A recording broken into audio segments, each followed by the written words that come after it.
Hey guys, कैसे हैं आप सब लोग। उम्मीद करता हूं आप सब बहुत अच्छे होंगे दोस्तों, और आपकी पढ़ाई बहुत अच्छे से चल रही होगी। दोस्तों, आज के इस वीडियो में हम लोग रिवाइज करेंगे chapter number 3 which is place of supply. सबसे पहले प्लेस ऑफ सप्लाई के प्रोविजंस क्यों आए हैं, तो जो रेवेन्यू जो है जीएसटी का वो कौन से स्टेट को मिलेगा वो यहाँ पर पता चलता है। ठीक है, अगर कोई ट्रांजैक्शन इंटर स्टेट सप्लाई है तो उस केस में आईजीएसटी लगता है, और अगर कोई ट्रांजैक्शन इंट्रा स्टेट सप्लाई है तो उस केस में सीजीएसटी एंड एसजीएसटी लगाया जाता है। तो कौन से स्टेट को रेवेन्यू मिलेगा वो यहाँ पर पता चलता है। अब यहाँ पर अलग अलग सेक्शंस दिए हुए हैं। इस चैप्टर के अंदर जितने सेक्शंस हम पढ़ेंगे वो सारे ही आईजीएसटी एक्ट के हैं। ठीक है, तो आपको ध्यान रखना है सेक्शंस आईजीएसटी के रखने हैं। नेक्स्ट, कुछ रेलेवेंट डेफिनेशन दी हुई है। शुरू करते हैं। सबसे पहले import of goods. Import of goods क्या होता है? Means bringing goods into India from a place outside India, बाहर से इंडिया के अंदर गुड्स को लेकर के आना। नेक्स्ट, इंपोर्ट ऑफ सर्विस क्या होता है? तो इंपोर्ट ऑफ सर्विस के केस में 3 कंडीशंस आपको ध्यान रखना। आप इंपोर्ट कर रहे हो तो जो सप्लायर है वो आउटसाइड इंडिया होगा, जो रेसिपिएंट है वो इन इंडिया होना चाहिए, और प्लेस ऑफ सप्लाई भी इन इंडिया होना चाहिए। ठीक है, सो अगर ये तीनों कंडीशंस फुलफिल होती है तो वो इंपोर्ट ऑफ सर्विस कहलाएगा। एक्सपोर्ट ऑफ गुड्स क्या होता है? तो export of goods means taking goods out of India to a place outside India, मतलब इंडिया से गुड्स को बाहर लेकर के जाना आउटसाइड इंडिया, उसको एक्सपोर्ट ऑफ गुड्स कहते हैं। ठीक है, तो ये एक तरह का इंटर स्टेट सप्लाई माना जाएगा, और जीएसटी के अंदर इसको जो है जीरो रेटेड सप्लाई कहा जाता है। नेक्स्ट आ जाते हैं export of service. Export of service क्या होता है? ये डेफिनेशन जो है बहुत इंपॉर्टेंट है एग्जाम पॉइंट ऑफ व्यू से भी, और आप जब सीए बन जाओगे उसके बाद अगर आईडीटी डोमेन में आप अपना प्रैक्टिस करते हो तो वहां पर भी इंटरव्यू में भी ये क्वेश्चन पूछा जाता है। ठीक है, सो एक्सपोर्ट ऑफ सर्विस क्या होता है? तो 5 कंडीशंस दिया। सबसे पहला, जो सप्लायर है वो इंडिया में होना चाहिए, जो रेसिपिएंट है वो आउटसाइड इंडिया होना चाहिए, और place of supply outside India होना चाहिए। सो ये 3 कंडीशन तो इंपोर्ट ऑफ सर्विस के सिमिलर ही दिया हुआ है। ठीक है, 2 एडिशनल कंडीशन क्या है कि आपका जो पेमेंट है, आप एक्सपोर्ट कर रहे हो तो उसके रिगार्डिंग जो भी पेमेंट है वो आपको रिसीव हो जाना चाहिए इन कन्वर्टेबल फॉरेन एक्सचेंज और in Indian rupees wherever permitted by RBI. मतलब जैसे नेपाल वगैरह एक्सपोर्ट कर रहे हो तो वहां जो है इंडियन रुपीज चलता है। सो आपको जो है पेमेंट रिसीव हो जाना चाहिए। और लास्ट कंडीशन क्या बोला है? The supplier of service and the recipient of service are not merely establishment of a distinct person. So ये 5 कंडीशन आपको ध्यान रखनी है। ठीक है, फटाफट से मेरे साथ बोलो कौन कौन सी कंडीशंस है। सबसे पहले, जो सप्लायर है वो इंडिया का होना चाहिए, रेसिपिएंट आउटसाइड इंडिया होना चाहिए, place of supply outside India होना चाहिए, पेमेंट जो है वो रिसीव हो जाना चाहिए इन कन्वर्टेबल फॉरेन एक्सचेंज और in Indian rupees wherever permitted by RBI. और लास्ट कंडीशन क्या है? Supplier of service and recipient of service are not merely establishment of a distinct person. Clear है? नेक्स्ट आ जाते हैं place of business. Place of business में बोला है कि place of business includes a place where the business is ordinarily carried out, जहां से आप अपना बिजनेस रेगुलरली करते हो। Next, a place where taxable person maintains his books of accounts, जहां सारे बुक्स ऑफ अकाउंट्स रखे जाते हैं। थर्ड क्या बोला है? A place where a taxable person is engaged in business through an agent और बाय व्हाटएवर नेम कोड। देखो, मान लीजिए कोई व्यक्ति है जो आउटसाइड इंडिया रहता है, ठीक है, लेकिन उसने अपना एक एजेंट इंडिया में अपॉइंट किया हुआ है, तो उस केस में जो एजेंट का जो प्लेस ऑफ बिजनेस होगा वही जीएसटी के पर्पज से प्लेस ऑफ बिजनेस माना जाएगा। क्लियर है? नेक्स्ट आ जाते हैं अब सेक्शन नंबर 7 जो बात करता है इंटर स्टेट सप्लाई। ठीक है, इंटर स्टेट सप्लाई के केस में आईजीएसटी लगाया जाता है। तो कौन से केसेस में इंटर स्टेट सप्लाई मानेंगे? तो देखो, पहला सबसेक्शन 1 बोलता है कि कोई भी आप सप्लाई कर रहे हो गुड्स कहां, जहां पर location of supplier and place of supply, हमें क्या देखना है? Location of supplier and place of supply. Location of recipient relevant नहीं है। ठीक है, तो एलओएस एंड पीओएस आपको देखना है कि अगर LOS and POS 2 different states में है, या फिर 2 डिफरेंट यूनियन टेरिटरी में है, या फिर एक स्टेट और दूसरा यूनियन टेरिटरी में है, उस केस में वो इंटर स्टेट सप्लाई माना जाएगा।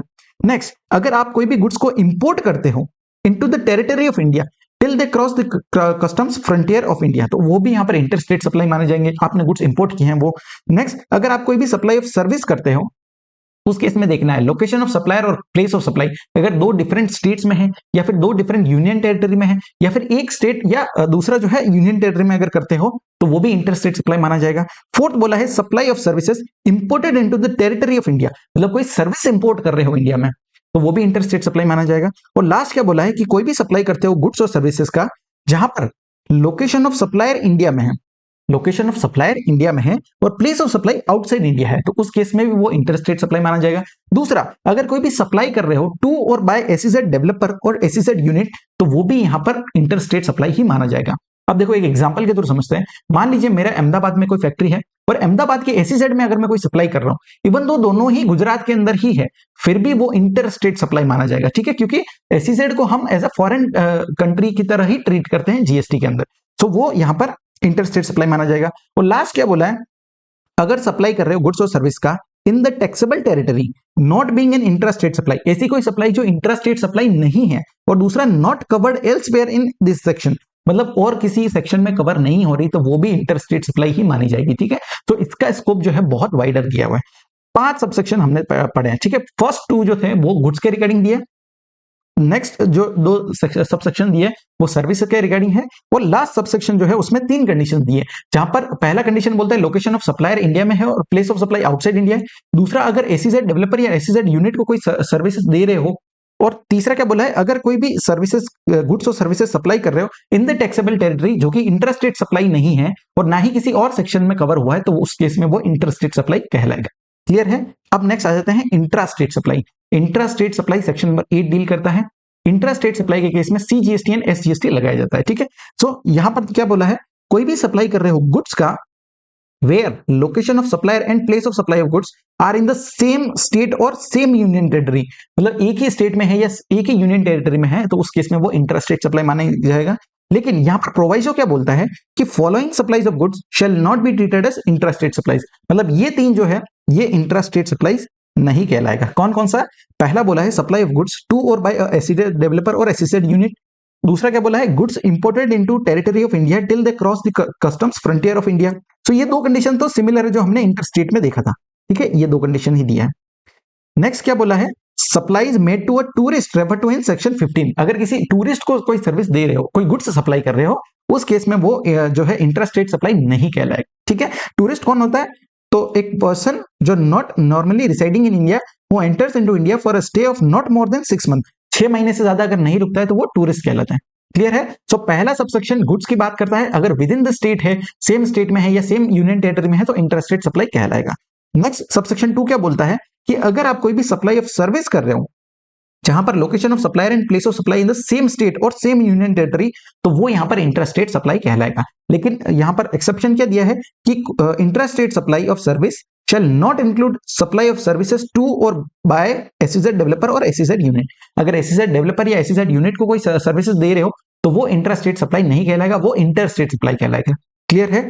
सो उसके बाद जो है 2 एक्सप्लेनेशन दिए हुए हैं। एक्सप्लेनेशन फर्स्ट क्या बोलता है कि अगर जो है where a person has an establishment in India and any other establishment outside India. अब देखो एस्टेब्लिशमेंट ऑफ डिस्टिंक्ट पर्सन कौन सा कहलाता है, तो 3 कंडीशंस आपको ध्यान रखनी। एक एस्टेब्लिशमेंट जो है वो इंडिया में है और दूसरा जो है वो आउटसाइड इंडिया है, तो ये एस्टेब्लिशमेंट ऑफ डिस्टिंक्ट पर्सन कहलाएंगे। ये फर्स्ट केस हो गया। सेकंड केस, एक एस्टेब्लिशमेंट एक स्टेट में है और दूसरा एस्टेब्लिशमेंट दूसरे स्टेट में है। ठीक है, ये स्टेट 1 है और दूसरा एस्टेब्लिशमेंट जो है वो स्टेट 2 के अंदर है, तो ये भी एस्टेब्लिशमेंट ऑफ डिस्टिंक्ट पर्सन कहलाएगा। थर्ड केस, जहां पर दोनों ही एंटिटीज जो है वो एक ही स्टेट में है, लेकिन एक एंटिटी जो है वो रजिस्टर्ड है और दूसरा एंटिटी जो है वो अनरजिस्टर्ड है। ठीक है, सेम स्टेट में, तो वो भी एस्टेब्लिशमेंट ऑफ डिस्टिंक्ट पर्सन कहलाएंगे। ठीक है, कंडीशन क्या है कि सेम पेन पे होना चाहिए। So an establishment in the state और union territory and any other establishment outside the state और यूनियन टेरिटरी, एक स्टेट में है और एक आउटसाइड स्टेट में है। और दूसरा क्या है, an establishment in the state और union territory and any other establishment registered within the state और यूनियन टेरिटरी, मतलब एक रजिस्टर्ड है और दूसरा सेम स्टेट में अनरजिस्टर्ड है। ठीक है, सो ये सब लोग जो है एस्टेब्लिशमेंट ऑफ डिस्टिंक्ट पर्सन कहलाएंगे।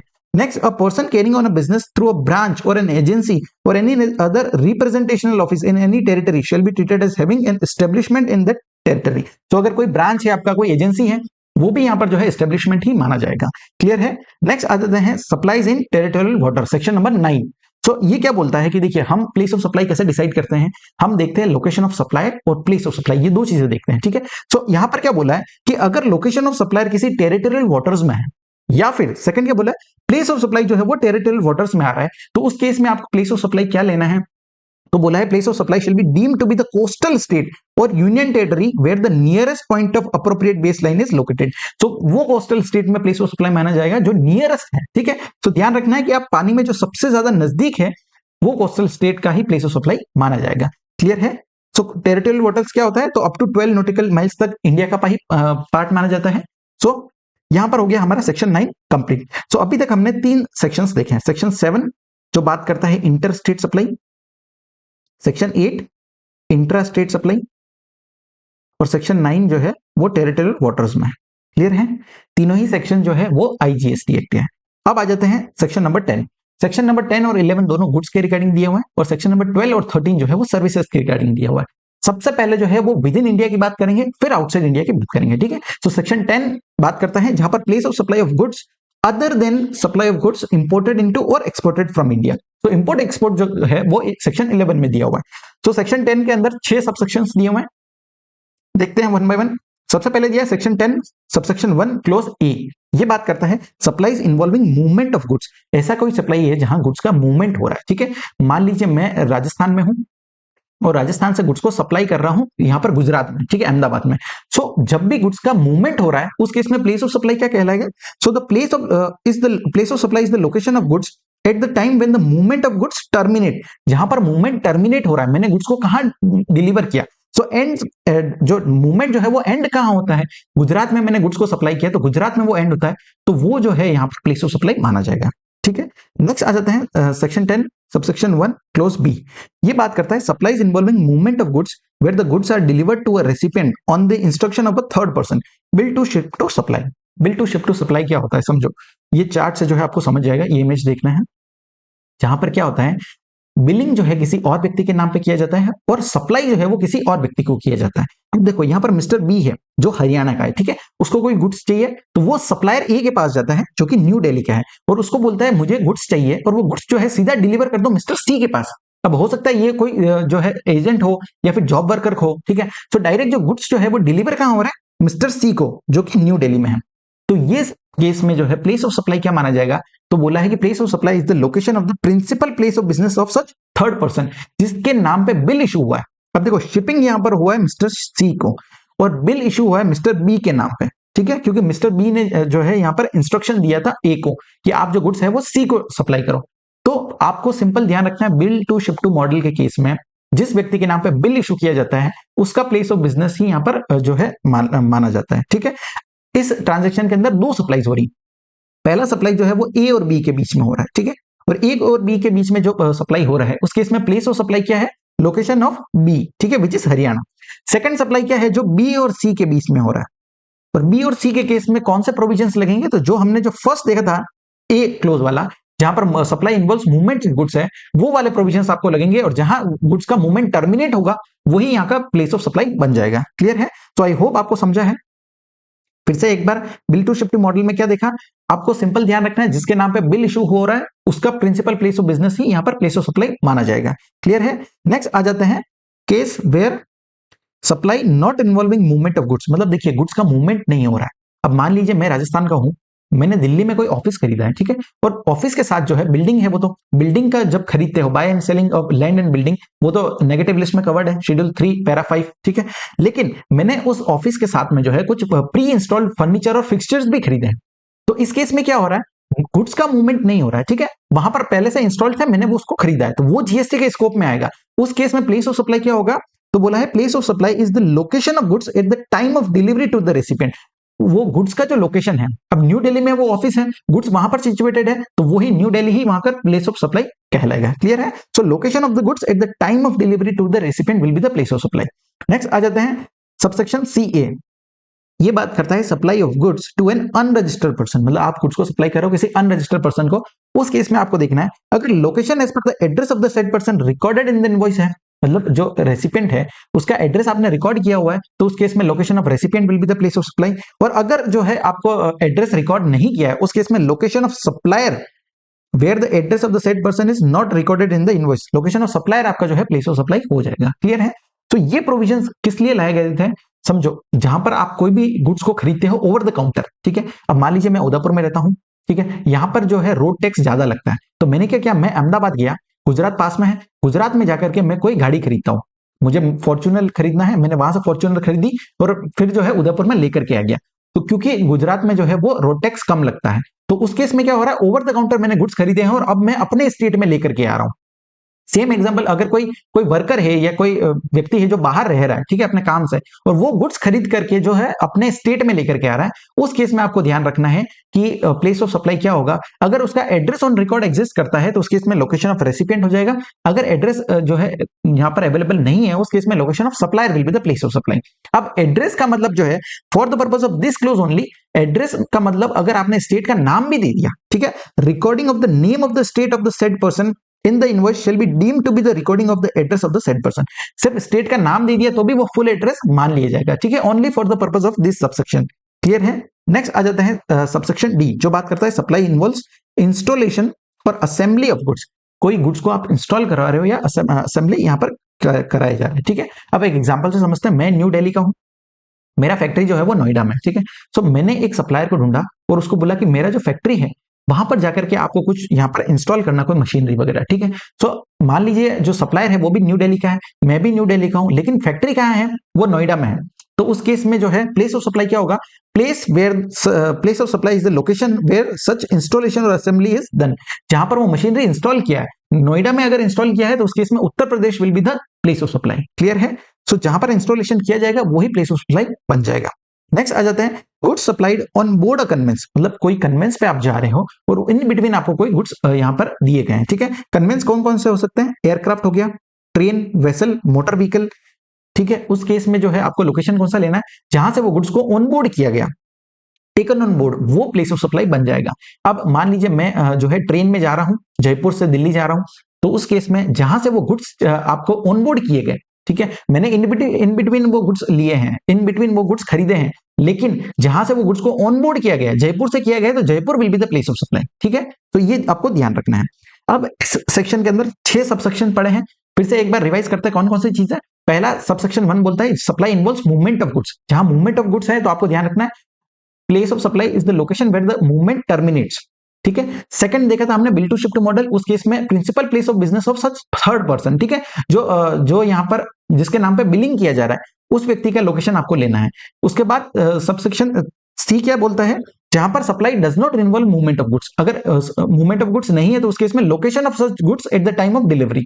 उसके बाद सेक्शन 10 सबसेक्शन 1 सी ए, जो बात करता है supply of goods to an unregistered person. उस केस में देखना है अगर address of the said person exist करता है तो वो आपको लोकेशन ले लेना है। अगर एड्रेस नहीं है अवेलेबल, उस केस में location of supplier will be the place of supply. उसके बाद इंस्टॉलेशन और असेंबली के केस में जहां गुड्स को इंस्टॉल किया गया या इंस्टॉलेशन या असेंबली किया गया है वो प्लेस ऑफ सप्लाई हो जाएगा। और लास्ट केस अगर गुड्स सप्लाई किए गए हैं ऑन बोर्ड अ कन्वेंस, तो उस केस में आपको देखना है जहां से वो गुड्स को ऑन बोर्ड किया गया वो उसका प्लेस ऑफ सप्लाई हो जाएगा। क्लियर है? सेक्शन 10 क्लियर है? सेक्शन 10 सबसेक्शन 2 क्या बोलता है? Where the place of supply of goods cannot be determined, place of supply shall be determined in such manner as may be prescribed। और as of now ऐसा कुछ भी prescribe नहीं किया है, ठीक है। सो ये सेक्शन हमारे लिए रेलेवेंट नहीं है। अब आ जाता है सेक्शन नंबर 11, जो बात करता है place of supply of goods imported into और एक्सपोर्टेड फ्रॉम इंडिया। या तो इंपोर्ट कर रहे हो या एक्सपोर्ट कर रहे हो। ये सेक्शन बहुत ही सिंपल है, ठीक है। ये क्या बोलता है? अगर आपने कोई भी गुड्स को इंपोर्ट किया है उस केस में location of the importer will be the place of supply. और अगर आप गुड्स को एक्सपोर्ट कर रहे हो उस केस में location outside India will be the place of supply, ठीक है। सो सिंपल क्या बोला है? इंपोर्ट है तो लोकेशन ऑफ इंपोर्टर, एक्सपोर्ट है तो location outside India will be the place of supply. Clear है? अब आ जाते हैं next section number 12, which is very important section, ठीक है। ये सेक्शन क्या बोलता है? Place of supply of services, जहां पर location of supplier and location of recipient is in India. मतलब सप्लायर और रेसिपिएंट दोनों ही व्यक्ति कहां है? इंडिया के अंदर, ठीक है। तो इनमें अलग अलग केसेस दिए हुए। सबसे पहला सेक्शन 12 सबसेक्शन 2 बोलता है कुछ डिफॉल्ट प्रोविजंस, ठीक है।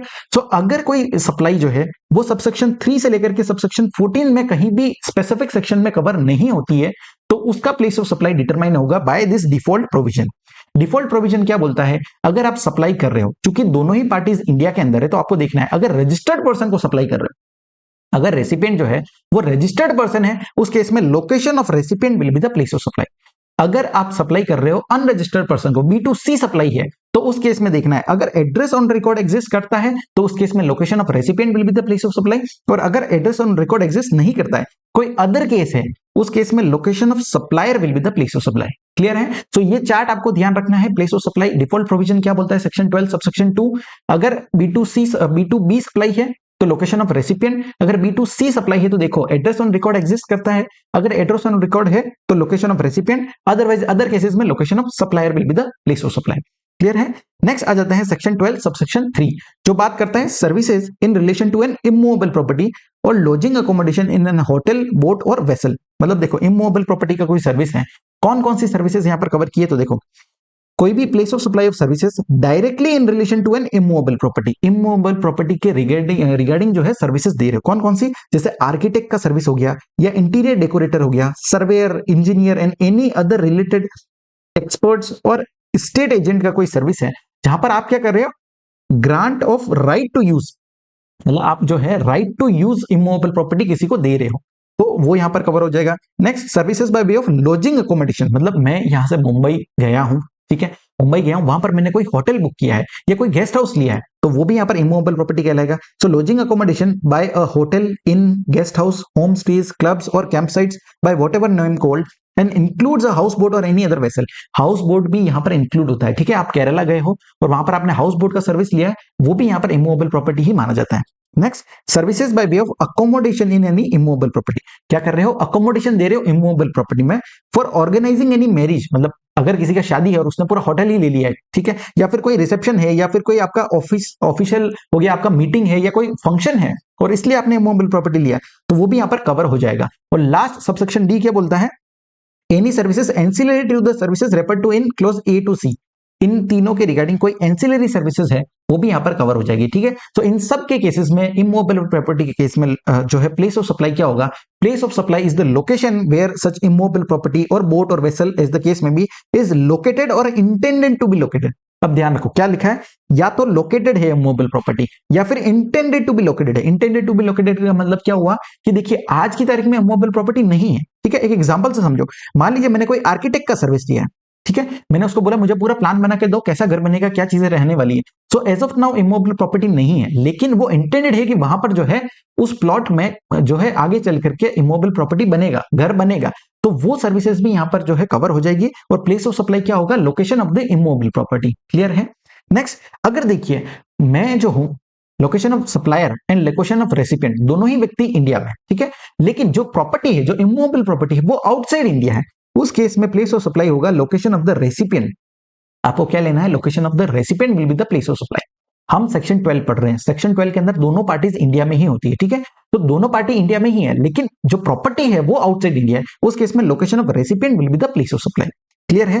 अब नेक्स्ट एक एक्सप्लेनेशन दिया हुआ है, वो क्या बोलता है कि अगर देखिए आपका कोई इमूवेबल प्रॉपर्टी है या बोट है या वेसल है जो located in more than one state और यूनियन टेरिटरी, और आपने जो है उसके रिगार्डिंग एक कंसोलिडेटेड अमाउंट चार्ज किया है। अब इमूवेबल प्रॉपर्टी मोर देन वन प्लेस पे कैसे हो सकता है, तो मान लीजिए कोई होटल चेन है जिसका मल्टीपल स्टेट्स में यहाँ पर होटल्स हैं, मैंने क्या किया, उसको लमसम अमाउंट पे किया 30,000 रुपीज, और मैंने बोला कि 2 दिन जो है मैं गुजरात में रहूंगा, 3 दिन मैं महाराष्ट्र में रहूंगा और 2 दिन जो है मैं गोवा में रहूंगा, और लमसम अमाउंट मैंने पे कर दिया। तो उस केस में वो आपको जो जितना पैसा आपने पे किया है उसको आपको प्रपोर्शन करना पड़ेगा, ठीक है, और प्रोपोर्शनेटली हर एक स्टेट का प्लेस ऑफ सप्लाई डिसाइड होगा। सो proportion to the value of services separately collected and determined in terms of the contract or agreement, जो भी कॉन्ट्रैक्ट है या एग्रीमेंट है उसके हिसाब से आपको वो वैल्यू को प्रपोर्शन करना पड़ेगा। अगर कोई कॉन्ट्रैक्ट या एग्रीमेंट एग्जिस्ट नहीं करता है उस केस में बोला है कि आपको रूल 4 लगाना है, ठीक है, रूल 4 बताएगा कि कैसे वैल्यू ऑफ सर्विसेज को प्रपोर्शन करना है। 3 यहां पर सिनेरियोस दिए हुए हैं, ठीक है। पहला बोलता है services provided by way of lodging accommodation by hotel, inn, guest house और etcetera and its ancillary services. मतलब लॉजिंग अकोमोडेशन का केस अगर है तो आपको देखना है कि number of nights stayed in such property, कौन से स्टेट में कितनी नाइट्स आप रुके हो, ठीक है, गुजरात में 2 दिन रुके हो, महाराष्ट्र में 3 दिन रुके हो, गोवा में 2 दिन रुके हो, तो जितने नाइट्स जितने स्टेट में रुके हो उस हिसाब से आपको प्रोपोर्शनेट कर लेना है उस रेशियो में। नेक्स्ट, अगर सर्विसेज है by way of lodging accommodation by a house boat और वेसल, हाउस बोट का सर्विस लिया आपने या वेसल का सर्विस लिया है, ठीक है, मान लीजिए केरला से आप कर्नाटक जा रहे हो हाउस बोट में, तो उस केस में जो है आपको देखना है time spend by the boat और vessel in each such state और union territory to be determined on the basis of declaration made by the service provider. जो भी सर्विस प्रोवाइडर होगा वो आपको बताएगा कि कितने टाइम में जो है हम यहाँ से लेकर के जाएंगे, ठीक है, केरला से कर्नाटक लेके जा रहे हैं, मान लीजिए अगर वो 30 आवर्स में लेकर के जाता है और उस 30 आवर्स में जो है 20 आवर्स वो केरला में चलती है बोट और 10 आवर्स जो है वो कर्नाटक में चलती है, तो उस केस में जो है 20:10 के रेशियो में जो है आपको वैल्यू ऑफ सर्विस को प्रोपोर्शनेट कर लेना है। क्लियर है। और थर्ड केस, अगर ये दोनों केस के अलावा कोई है, all other services provided in relation to immovable property, कोई अदर केस है या फिर कोई एंसिलरी सर्विसेज है, उस केस में आपको देखना है area of the immovable property lying in each state और यूनियन टेरिटरी, कितना एरिया कौन से स्टेट में लाई करता है। एक एग्जांपल के थ्रू समझते हैं। मान लीजिए कोई कंस्ट्रक्शन वर्क है, रोड बना रहे हो आप, ठीक है, और वो रोड जो है वो एक स्टेट से कवर होती हुई दूसरे स्टेट में भी जा रही है। तो उस केस में आपको देखना है कि पहले स्टेट में कितना एरिया कवर होता है और दूसरे स्टेट में कितना एरिया कवर होता है। तो उस एरिया के अकॉर्डिंग आपको प्रोपोर्शनेट करना है और उस हिसाब से जो है आपको प्लेस ऑफ सप्लाई निकालना पड़ेगा, ठीक है। तो 3 केसेस देखें। पहला, अगर लॉजिंग अकोमोडेशन है तो नंबर ऑफ नाइट स्टेड। दूसरा, अगर आपका होटल, हाउस बोट है या वेसल है, उस केस में टाइम स्पेंड देखना है। और तीसरा, अगर ऑल अदर सर्विसेज है, कोई है या कोई एंसिलरी सर्विसेज है, उस केस में area of the immovable property lying in each such state और यूनियन टेरिटरी, उस हिसाब से आपको प्रोपोर्शनेट कर लेना है। तो यहां पर हमारा सेक्शन 12 सबसेक्शन 3 क्लियर होता है। अब आ जाता है सेक्शन 12 सबसेक्शन 4। ये बात करता है 4 सर्विसेज के बारे में, ठीक है। सब सेक्शन 4 है तो ऐसे आपको ध्यान रखना है 4 सर्विसेज। कौन कौन सी सर्विसेज है? पहला, रेस्टोरेंट एंड केटरिंग सर्विसेज, फिर पर्सनल ग्रूमिंग, थर्ड फिटनेस, और fourth beauty and health services. कौन कौन सी? रेस्टोरेंट एंड केटरिंग सर्विसेज, दूसरा आपका पर्सनल ग्रूमिंग हो गया, फिटनेस हो गया, और ब्यूटी एंड हेल्थ सर्विसेज। इनके केस में प्लेस ऑफ सप्लाई क्या होगा? तो देखो, जहां पर location where the services are actually performed, जहां पर एक्चुअली परफॉर्म की गई है। अब मैं यहां से गोवा गया और वहां पर कोई रेस्टोरेंट में मैंने खाना खाया, उस केस में लोकेशन, प्लेस ऑफ सप्लाई क्या होगा? Location where the services are actually performed, जहां पर सर्विसेज एक्चुअली परफॉर्म की गई है, ठीक है। नेक्स्ट आ जाता है सेक्शन नंबर 12 सबसेक्शन 5। ये बात करता है training and performance appraisal services, ठीक है। ट्रेनिंग दे रहे हो या परफॉर्मेंस अप्रेजल का कोई सर्विस है, उस केस में आपको देखना है, अगर रेसिपिएंट जो है वो रजिस्टर्ड पर्सन है, B2B सप्लाई अगर कर रहे हो, तो location of recipient will be the supply, place of supply. और अगर किसी अनरजिस्टर्ड पर्सन को सप्लाई कर रहे हो, B2C सप्लाई है, उस केस में location where such services are actually perform, ठीक है, जहां पर सर्विसेज एक्चुअली परफॉर्म किया है वही प्लेस ऑफ सप्लाई बन जाएगा। क्लियर है? तो आपको बाइफरकेट करके देखना है कि रजिस्टर्ड पर्सन को दे रहे हो या अनरजिस्टर्ड पर्सन को दे रहे हो। नेक्स्ट आ जाता है सेक्शन 12 सबसेक्शन 6। ये बात करता है services by way of admission to an event or amusement park or any other place. Admission का कोई सर्विस है, आप अम्यूजमेंट पार्क में जा रहे हो या सिनेमा हॉल में जा रहे हो, ठीक है, वहां पर आपको देखना है एडमिशन टू अ कल्चरल हो गया, आर्टिस्टिक हो गया, स्पोर्टिंग, साइंटिफिक, एजुकेशनल या एंटरटेनमेंट, कोई भी इवेंट हो गया, आप किसी कॉन्सर्ट में गए हो या उससे रिलेटेड कोई एंसिलरी सर्विसेज है, उस केस में प्लेस ऑफ सप्लाई क्या होगा? Location where the event is actually held or where the park or such other place is located, ठीक है, जहां पर इवेंट एक्चुअली हेल्ड हुआ है वही लोकेशन यहां पर प्लेस ऑफ सप्लाई मान लिया जाएगा। नेक्स्ट आ जाते हैं सेक्शन 12 सबसेक्शन 7। ये बात करता है ऑर्गेनाइजेशन ऑफ एन इवेंट, मतलब आप इवेंट को ऑर्गेनाइज कर रहे हो, ठीक है। तो organisation of cultural, artistic, sporting, scientific, educational और entertainment events including supply of services in relation to conference, fairs, exhibition हो गया, या फिर इसके रिगार्डिंग कोई एंसिलरी सर्विसेज दे रहे हो, तो आपको देखना है, अगर रजिस्टर्ड पर्सन को दे रहे हो तो location of such registered person will be the place of supply. अगर अनरजिस्टर्ड पर्सन को दे रहे हो, B2C सप्लाई है, उस केस में the place where the event is actually held, जहां पर इवेंट हुआ है वही प्लेस ऑफ सप्लाई बन जाएगा। लेकिन अगर लोकेशन ऑफ सप्लायर और लोकेशन ऑफ रेसिपिएंट दोनों ही इंडिया में है, ध्यान से सुनना, सप्लायर और रेसिपिएंट दोनों ही इंडिया में है, लेकिन इवेंट जो है वो आउटसाइड इंडिया हेल्ड हुआ है, उस केस में location of recipient will be the place of supply, ठीक है। ये सिमिलर है, हमने जो इमूवेबल प्रॉपर्टी में देखा था कि दोनों ही पार्टीज इंडिया में है लेकिन इवेंट आउटसाइड इंडिया है या इमूवेबल प्रॉपर्टी आउटसाइड इंडिया है, उस केस में लोकेशन ऑफ रेसिपिएंट आपको ले लेना है। क्लियर है? तो अभी तक हमने 7 सबसेक्शन देखे, कौन कौन से देखो। सबसे पहले देखा था सेक्शन 12 सबसेक्शन 2, जो बात करता है डिफॉल्ट प्रोविजन। डिफॉल्ट प्रोविजन क्या होगा? अगर रजिस्टर्ड पर्सन को दे रहे हो तो लोकेशन ऑफ रेसिपिएंट, अगर अनरजिस्टर्ड पर्सन को दे रहे हो तो देखना है एड्रेस ऑन रिकॉर्ड एग्जिस्ट करता है, अगर करता है तो फिर location of recipient, otherwise other cases में location of supplier will be the place of supply. उसके बाद सेक्शन 12 सबसेक्शन 3 ये बात करता है कि place of supply of immovable property. अगर इमूवेबल प्रॉपर्टी का केस है तो जहां इमूवेबल प्रॉपर्टी लोकेटेड है या इंटेंडेड टू बी लोकेटेड है वो प्लेस ऑफ सप्लाई हो जाएगा। उसके बाद सेक्शन 12 सबसेक्शन 4 जो बात करता है 4 सर्विसेज की, रेस्टोरेंट एंड केटरिंग सर्विसेज, फिर पर्सनल ग्रूमिंग हो गया, फिटनेस हो गया और ब्यूटी एंड हेल्थ सर्विसेज हो गया। उस केस में जहां सर्विसेज एक्चुअली परफॉर्म की गई वही प्लेस ऑफ सप्लाई बन जाएगा। उसके बाद सेक्शन 12 सबसेक्शन 5 बात करता है training and performance appraisal services. उस केस में देखना है, अगर रजिस्टर्ड पर्सन को दे रहे हो तो लोकेशन ऑफ रेसिपिएंट, अगर अनरजिस्टर्ड पर्सन को दे रहे हो तो उस केस में जहां जो है सर्विसेज एक्चुअली परफॉर्म की गई वही प्लेस ऑफ सप्लाई बन जाएगा। उसके बाद सेक्शन 12 सबसेक्शन 6 हमने देखा जहां पर एडमिशन टू एन इवेंट है, उस केस में जहां इवेंट एक्चुअली हेल्ड हुआ है वही प्लेस ऑफ सप्लाई बन जाएगा। और सेक्शन 12 सबसेक्शन 7 क्या बोलता है? जहां पर ऑर्गेनाइज कर रहे हो आप कोई इवेंट को, तो उस केस में आपको देखना है, अगर रजिस्टर्ड पर्सन को दे रहे हो तो location of such registered person will be the place of supply, अगर अनरजिस्टर्ड पर्सन को दे रहे हो तो जहां इवेंट एक्चुअली हेल्ड हुआ है वही प्लेस ऑफ सप्लाई बन जाएगा। लेकिन अगर इवेंट आउटसाइड इंडिया है तो location of recipient will be the place of supply. I hope सारे सेक्शंस जो है आपको याद हो रहे हैं, सारे प्रोविजंस आपको ध्यान में आ रहे हैं, ठीक है। अब देखो इसके रिगार्डिंग जो है एक एक्सप्लेनेशन दिया हुआ है कि अगर इवेंट जो है वो मोर देन 1 स्टेट या यूनियन टेरिटरी में है तो उस केस में आपको क्या करना पड़ेगा, मतलब एक से ज्यादा स्टेट या यूनियन टेरिटरी में आपने इवेंट हेल्ड किया है और एक कंसोलिडेटेड अमाउंट चार्ज किया है, ठीक है, अमाउंट जो है कंसोलिडेटेड अमाउंट चार्ज किया हुआ है, उस केस में आपको जो है वैल्यू ऑफ सर्विसेज को प्रोपोर्शनेट करना पड़ेगा। प्रोपोर्शनेट कैसे करोगे, तो जो भी कॉन्ट्रैक्ट या एग्रीमेंट है उसके अकॉर्डिंगली प्रोपोर्शनेट करना है। लेकिन अगर जो है आपका कोई कॉन्ट्रैक्ट या एग्रीमेंट एग्जिस्ट नहीं करता है, उस केस में बोला है रूल 5 आपको लगाना है।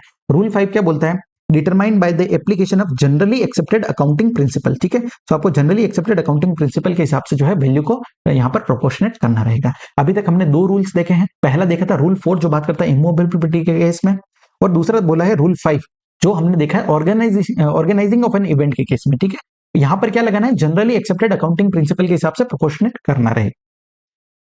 नेक्स्ट आ जाता है सेक्शन 12 सबसेक्शन 8। ये बोलता है transportation of goods including mail or courier. अब देखो गुड्स की बात तो हम सेक्शन 10 में करते हैं सर, यहाँ पर सेक्शन 12 के अंदर आप गुड्स की बात क्यों कर रहे हो। ये क्या बोल रहा है, ट्रांसपोर्टेशन ऑफ गुड्स जहां पर आप मेल के थ्रू या कुरियर के थ्रू आप सर्विसेज ले रहे हो, ठीक है, कुरियर सर्विसेज ले रहे हो, उस केस में आपको देखना है अगर सर्विसेज जो है रजिस्टर्ड पर्सन को दी गई है, B2B सप्लाई है, उस केस में location of such registered person, recipient का लोकेशन ही यहाँ पर प्लेस ऑफ सप्लाई कहलाएगा। अगर किसी सर्विसेज जो है वो अनरजिस्टर्ड पर्सन को दे रहे हो, उस केस में location at which such goods are handed over for their transportation, जहां गुड्स को हैंड ओवर किया।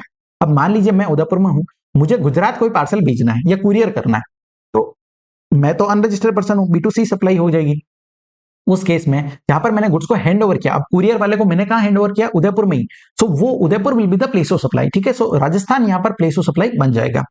नेक्स्ट आ जाता है, देखो नेक्स्ट क्या बोला है, where the goods are being transported outside India, मतलब क्या हो रहा है, गुड्स आउटसाइड इंडिया जा रहे हैं, लेकिन लोकेशन ऑफ सप्लायर और लोकेशन ऑफ रेसिपिएंट जो है वो इंडिया में ही लोकेटेड है, उस केस में भी प्लेस ऑफ सप्लाई जो है वो डिटरमाइन होगा as per the above provisions only, ठीक है।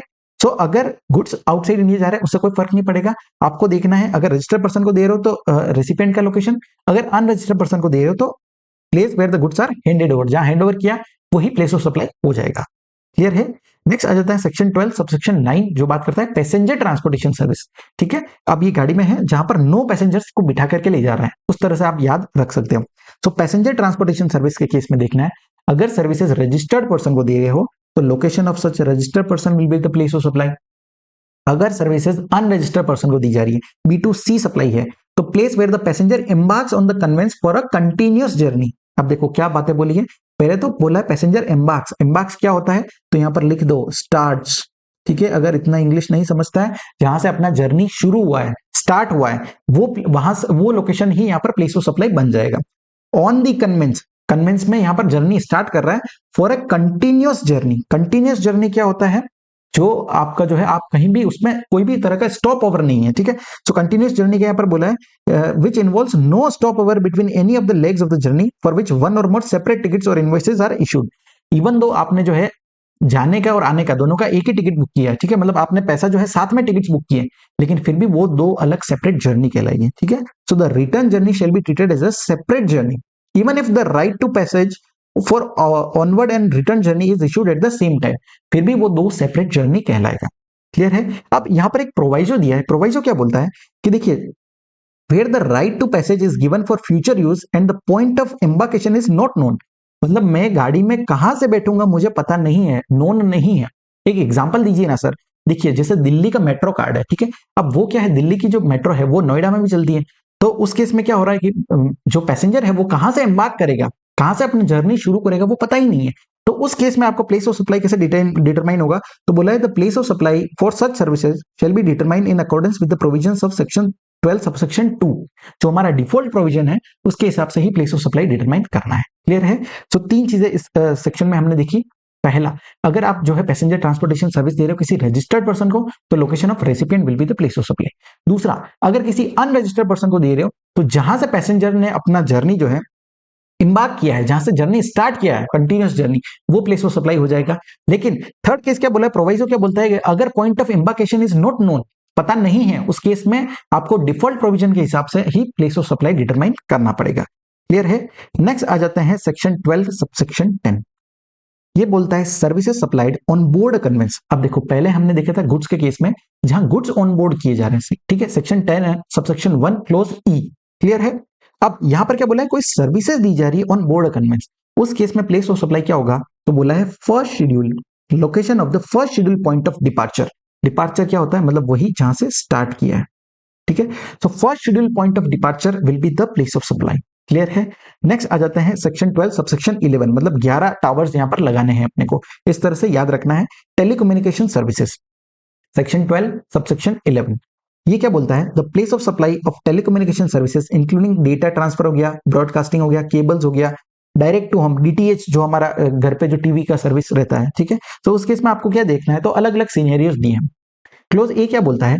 इन case of services by way of fixed telecommunication line, fixed telecommunication line है या फिर लीज्ड सर्किट्स है या फिर इंटरनेट लीज सर्किट हो गया, केबल एंड डिश एंटीना हो गया, तो उस केस में आपको देखना है जहां पर ये डिश एंटीना इंस्टॉल किया गया, ठीक है, जहां पर ये सर्किट्स इंस्टॉल किए गए वो प्लेस ऑफ सप्लाई बन जाएगा। नेक्स्ट, अगर जो है मोबाइल कनेक्शन के थ्रू सर्विसेज दी जा रही है for telecommunication and internet services provided on post paid basis.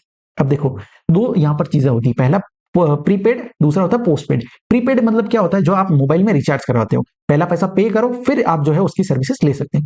Post paid में क्या होता है? पूरा महीना जो है आप सर्विसेज ले लो, उसके बाद लास्ट में आपको जो है बिल दिया जाता है, ठीक है। तो मोबाइल कनेक्शन के थ्रू टेलीकम्युनिकेशन या इंटरनेट की सर्विसेज दी जा रही है ऑन पोस्ट पेड बेसिस, तो उस केस में जहां पर बिल दोगे आप, तो बिलिंग एड्रेस तो आपके पास होगा, so billing address of the recipient will be the place of supply, ठीक है।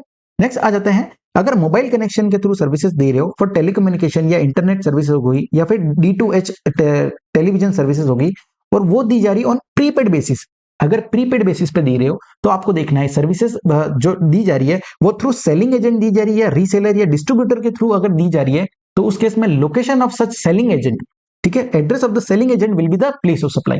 और अगर किसी एनी अदर पर्सन के द्वारा दी जा रही है टू द फाइनल सब्सक्राइबर, उस केस में location where such prepayment is received, जहां पर प्री पेमेंट रिसीव हुआ है वो यहां पर प्लेस ऑफ सप्लाई बन जाएगा। क्लियर है। और लास्ट बोला, in any other case the address of recipient as per the record of the supplier will be the place of supply, and where the address is not available the place of supply of shall be the location of supplier of service।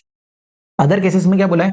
Location of recipient ले लो जो आपने record किया है, अगर address on record exist नहीं करता है उस केस में लोकेशन ऑफ सप्लायर आपको ले लेना है, ठीक है। अब प्रोवाइजो क्या बोलता है? Where the address of recipient as per the record of the supplier of service is not available, उस केस में हम क्या लेंगे? Location of supplier of service.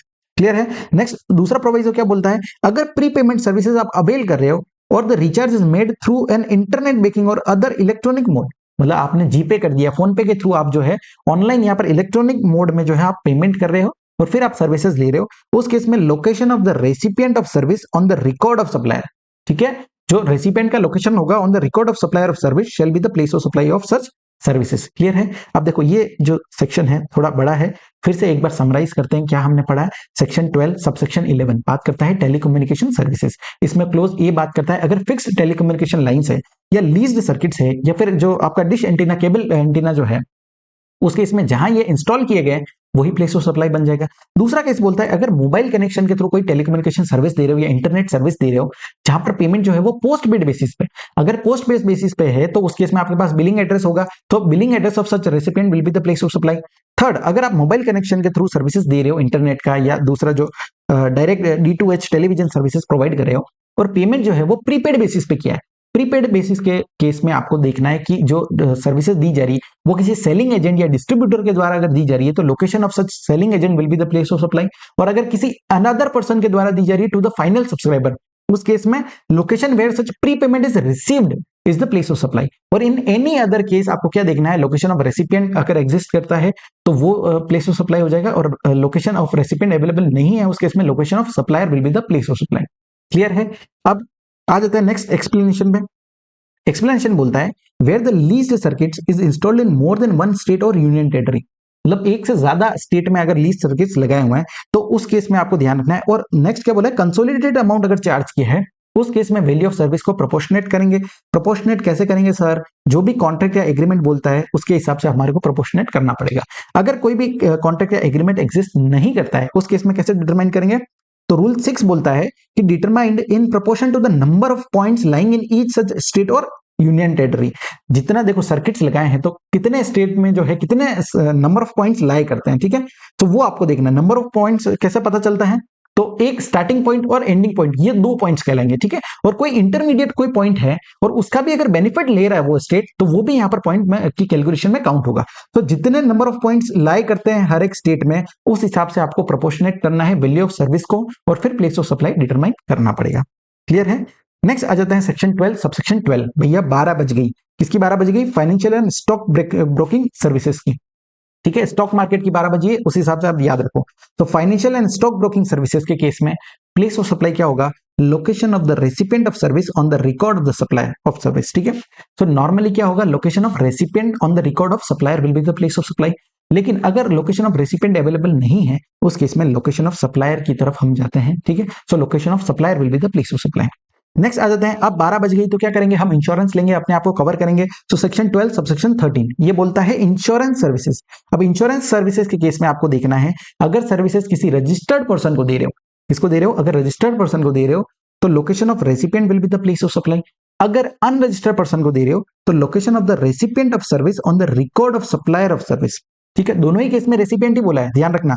अगर रजिस्टर्ड पर्सन है तो location of such registered person will be the place of supply. अगर unregistered person को दे रहे हो तो location of recipient of service on the record of supplier of service will be the place of supply. Clear है? Next आ जाता है सेक्शन नंबर 12 सबसेक्शन 14, सबसे लास्ट ये सबसेक्शन दिया हुआ है जो बात करता है advertisement services to government. Advertisement service किसको दे रहे हो? गवर्नमेंट को दे रहे हो। तो उस केस में बोला है the place of supply of advertisement services to central government, state government or statutory body or local authority meant for the states or union territories identified in the contract or agreement shall be taken as being in the each of such state or union territory where the advertisement is broadcasted, run, played or disseminated। मतलब जहां प्रसारण हुआ है हर एक state में place of supply माना जाएगा जहां पर वो एडवर्टाइजमेंट का प्ले किया गया है या फिर ब्रॉडकास्ट किया गया है। ठीक है, अब हर एक स्टेट में हम पता कैसे लगाएंगे? तो आपको उस वैल्यू को जो है प्रोपोर्शनेट करना पड़ेगा। प्रोपोर्शनेट कैसे करेंगे सर? जो भी कॉन्ट्रैक्ट या एग्रीमेंट में बताया उसके अकॉर्डिंगली प्रोपोर्शनेट करना है। अगर कोई कॉन्ट्रैक्ट और एग्रीमेंट एग्जिस्ट नहीं करता है उस केस में हम लगाएंगे रूल 3। ठीक है, रूल 3 के अंदर काफी सारे सिनेरियोज दिए हुए हैं, जस्ट आपको रीड वंस करना है, याद करने की जरूरत नहीं है। ठीक है, कौन सा इंपॉर्टेंट है मैं आपको बता दूंगा। सो अलग अलग चीजें दी गई है। सबसे पहला बोलता है न्यूज़पेपर एंड पब्लिकेशन, मतलब आप एडवर्टाइजमेंट करा रहे हो न्यूज़पेपर के थ्रू या पब्लिकेशन के थ्रू, तो उस केस में amount payable for publishing and advertisement in all the editions of newspaper और publication which are published in each state और यूनियन टेरिटरी। मतलब जितना पैसा आप पे कर रहे हो पब्लिकेशन के लिए हर एक स्टेट में, उसके अकॉर्डिंगली आपको प्रोपोर्शनेट करना है। नेक्स्ट बोला है एडवर्टाइजमेंट कर रहे हो आप through printed materials. Printed materials क्या होता है? जैसे पैम्पलेट्स हो गया, लीफलेट्स हो गया, डायरीज हो गए, कैलेंडर, टी शर्ट्स, इनके माध्यम से आप अपना एडवर्टाइजमेंट कर रहे हो। उस केस में आपको जो है अमाउंट आपको प्रोपोर्शनेट करना है। Amount payable for the distribution of the specified number of such material, कितने पैम्पलेट कितने स्टेट में बांटे हैं। ठीक है, गुजरात में कितना बांटा है, महाराष्ट्र में कितना बांटा है, जितना अमाउंट आपने पे किया है पैम्पलेट को यहाँ पर देने के लिए, डिस्ट्रीब्यूशन के लिए, उस रेशियो में जो है आपको यहाँ पर डिस्ट्रीब्यूट कर देना है। नेक्स्ट बोला है एडवर्टाइजमेंट इन होर्डिंग्स, लेकिन other than those in trains, trains के लिए अलग से दिया हुआ है। तो अगर होर्डिंग्स के थ्रू आप एडवर्टाइजमेंट करा रहे हो तो आपको देखना है कितना पैसा पे कर रहे हो for the hoarding located in each state और यूनियन टेरिटरी, कितने स्टेट में कितने होर्डिंग्स लगे हैं और कितना पैसा दिया है, उस हिसाब से जो है आपको प्रोपोर्शनेट कर लेना है। नेक्स्ट बोला एडवर्टाइजमेंट ऑन ट्रेन्स, ट्रेन में भी आपने देखा होगा काफी सारे एडवर्टाइजमेंट आते हैं गवर्नमेंट के। तो अगर ट्रेन में कोई एडवर्टाइजमेंट दिया है तो आपको रेशियो कौन सा लेना है? तो बोला है ratio of length of the railway track in each such state और union territory for that train. ठीक है, तो रेलवे ट्रैक का लेंथ देखना है कि कौन से स्टेट में कितना यहाँ पर रेलवे ट्रैक है। ठीक है, और उस हिसाब से प्रोपोर्शनेट करना है। नेक्स्ट बोला है advertisement on the back of utility bills of oil and gas companies. मतलब देखो आपने कई बार देखा होगा जो भी आपके बिल आते हैं यूटिलिटी बिल्स, उनके पीछे जो है यहाँ पर एडवर्टाइजमेंट दिया जाता है, छोटा सा कोई गवर्नमेंट का एडवर्टाइजमेंट होगा।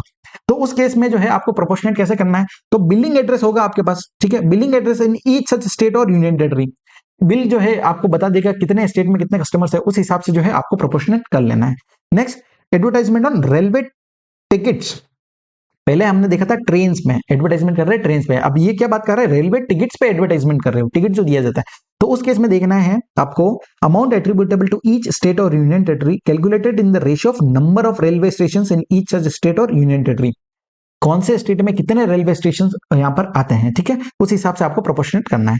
नेक्स्ट आ जाता है advertisement on radio station. Radio station पे अगर कोई एडवर्टाइजमेंट कर रहे हो तो amount payable to such radio station which by virtue of its name is part of each state और यूनियन टेरिटरी, जितने रेडियो स्टेशन जितने स्टेट में है उस हिसाब से प्रोपोर्शनेट कर लो। नेक्स्ट आ जाता है एडवर्टाइजमेंट ऑन टेलीविजन चैनल्स, ये बहुत इंपॉर्टेंट है। इसके रिगार्डिंग कंपाइलर में एक क्वेश्चन भी दिया हुआ है, अच्छा क्वेश्चन है। तो ये क्या बोलता है, अगर आप एडवर्टाइजमेंट दे रहे हो और टेलीविजन के थ्रू दे रहे हो तो आपको देखना है आपको अमाउंट कितना एट्रीब्यूटेबल है वो ईच स्टेट और यूनियन टेरिटरी में, जो कैलकुलेट करना है basis of viewership of such channel in each such state और यूनियन टेरिटरी। कितने स्टेट में कितना व्यूअरशिप आता है उस चैनल का, ठीक है। आप टीवी पे दे रहे हो एडवर्टाइजमेंट, तो हर एक स्टेट में व्यूअरशिप कितना आ रहा है वो आपको देखना है। अब सर हमें व्यूअरशिप कैसा पता चलेगा, तो इसकी एक अथॉरिटी है, देखो ब्रॉडकास्ट ऑडियंस रिसर्च काउंसिल, ये यहाँ पर फिगर्स पब्लिश करती है और बताती है कि कितने व्यूअर्स यहाँ पर जो है उस टेलीविजन पे देख रहे हैं एडवर्टाइजमेंट को, ठीक है। तो व्यूअरशिप फिगर्स जो पब्लिश किए जाते हैं उसके अकॉर्डिंगली आप यहाँ पर जो है प्रोपोर्शनेट कर सकते हो वैल्यू ऑफ सर्विस को। नेक्स्ट आपको लेना है figures of the last week of a given quarter, ये क्वार्टर का लास्ट वीक आपको लेना है, for is used for calculating viewership of the succeeding quarter, अगले क्वार्टर के निकालने के लिए आपको देखना है पिछले क्वार्टर का लास्ट वीक का डेटा, ठीक है। नेक्स्ट अगर चैनल का व्यूअरशिप जो है वो related to region comprising of more than one state और यूनियन टेरिटरी, रीजन वाइज अगर डेटा आ रहा है, वेस्टर्न रीजन हो गया, सेंट्रल रीजन हो गया, इस हिसाब से अगर डेटा आपको मिलता है, उस केस में आपको प्रोपोर्शनेट कैसे करना है, तो आपको देखना है हर एक स्टेट का पॉपुलेशन कितना है, ठीक है। So ratio of population of that state और union territory is determined in the latest census, ठीक है। सेंसस के हिसाब से आपको पॉपुलेशन में उसको डिवाइड करना है। नेक्स्ट जो भी आपके पास रेशियो जो लास्ट में बचता है, ठीक है, जो रेशियो आपको फाइनली आता है उसको आपको अप्लाई करना है on the amount payable for the services, जितना आपने एडवर्टाइजमेंट पैसा पे किया है उस पे जो है आपको रेशियो लगाना है, ठीक है। सो तीन चीजें हमने देखी, पहला जो फिगर्स पब्लिश किए गए अथॉरिटी के द्वारा वो ले लो, दूसरा बोला है figures of the last week of a given quarter आप ले लो फॉर द सक्सीडिंग क्वार्टर, और थर्ड बोला है अगर रीजन बेस्ड है तो उस केस में हर एक स्टेट का पॉपुलेशन कितना है उसके अकॉर्डिंगली आप यहाँ पर ले सकते हैं। जो भी रेशियो आएगा उसको अमाउंट जितना पे कर रहे हो उस पर आपको लगा देना है और आपका आंसर आ जाएगा। Next advertisement in cinema halls, cinema halls के केस में सिंपल है, जितने स्क्रीन्स लगाए जितने स्टेट में, ठीक है, सिनेमा हॉल्स या स्क्रीन जितने भी स्टेट में फॉल करते हैं उस हिसाब से प्रोपोर्शनेट कर लेंगे।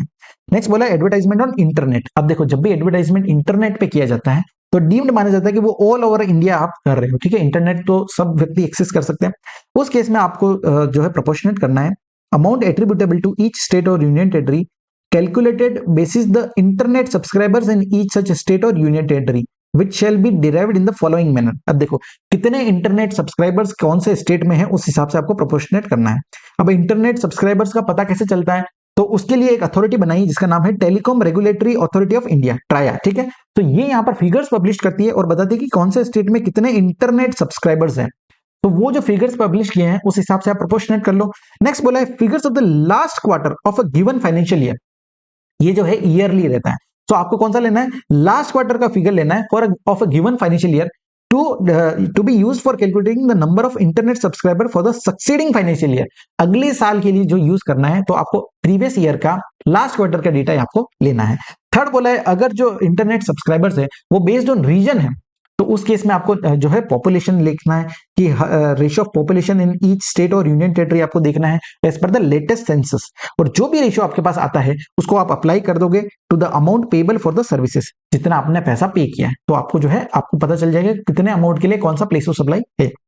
लास्ट आ जाते हैं एडवर्टाइजमेंट थ्रू एसएमएस, एसएमएस के थ्रू एडवर्टाइजमेंट कर रहे हो गवर्नमेंट का, तो उस केस में आपको देखना है कितना अमाउंट एट्रीब्यूटेबल है हर एक स्टेट में calculated on the basis of telecom subscriber in each such state और यूनियन टेरिटरी, कौन से स्टेट में कितने टेलीकॉम सब्सक्राइबर्स हैं, और टेलीकॉम सब्सक्राइबर्स का पता कैसे चलेगा, तो सेम अथॉरिटी यहां पर बताती है, जो ट्राया वाली अथॉरिटी है वही यहां पर फिगर्स पब्लिश करती है, उन फिगर्स के बेस पे आप जो है यहां पर प्रोपोर्शनेट कर सकते हो।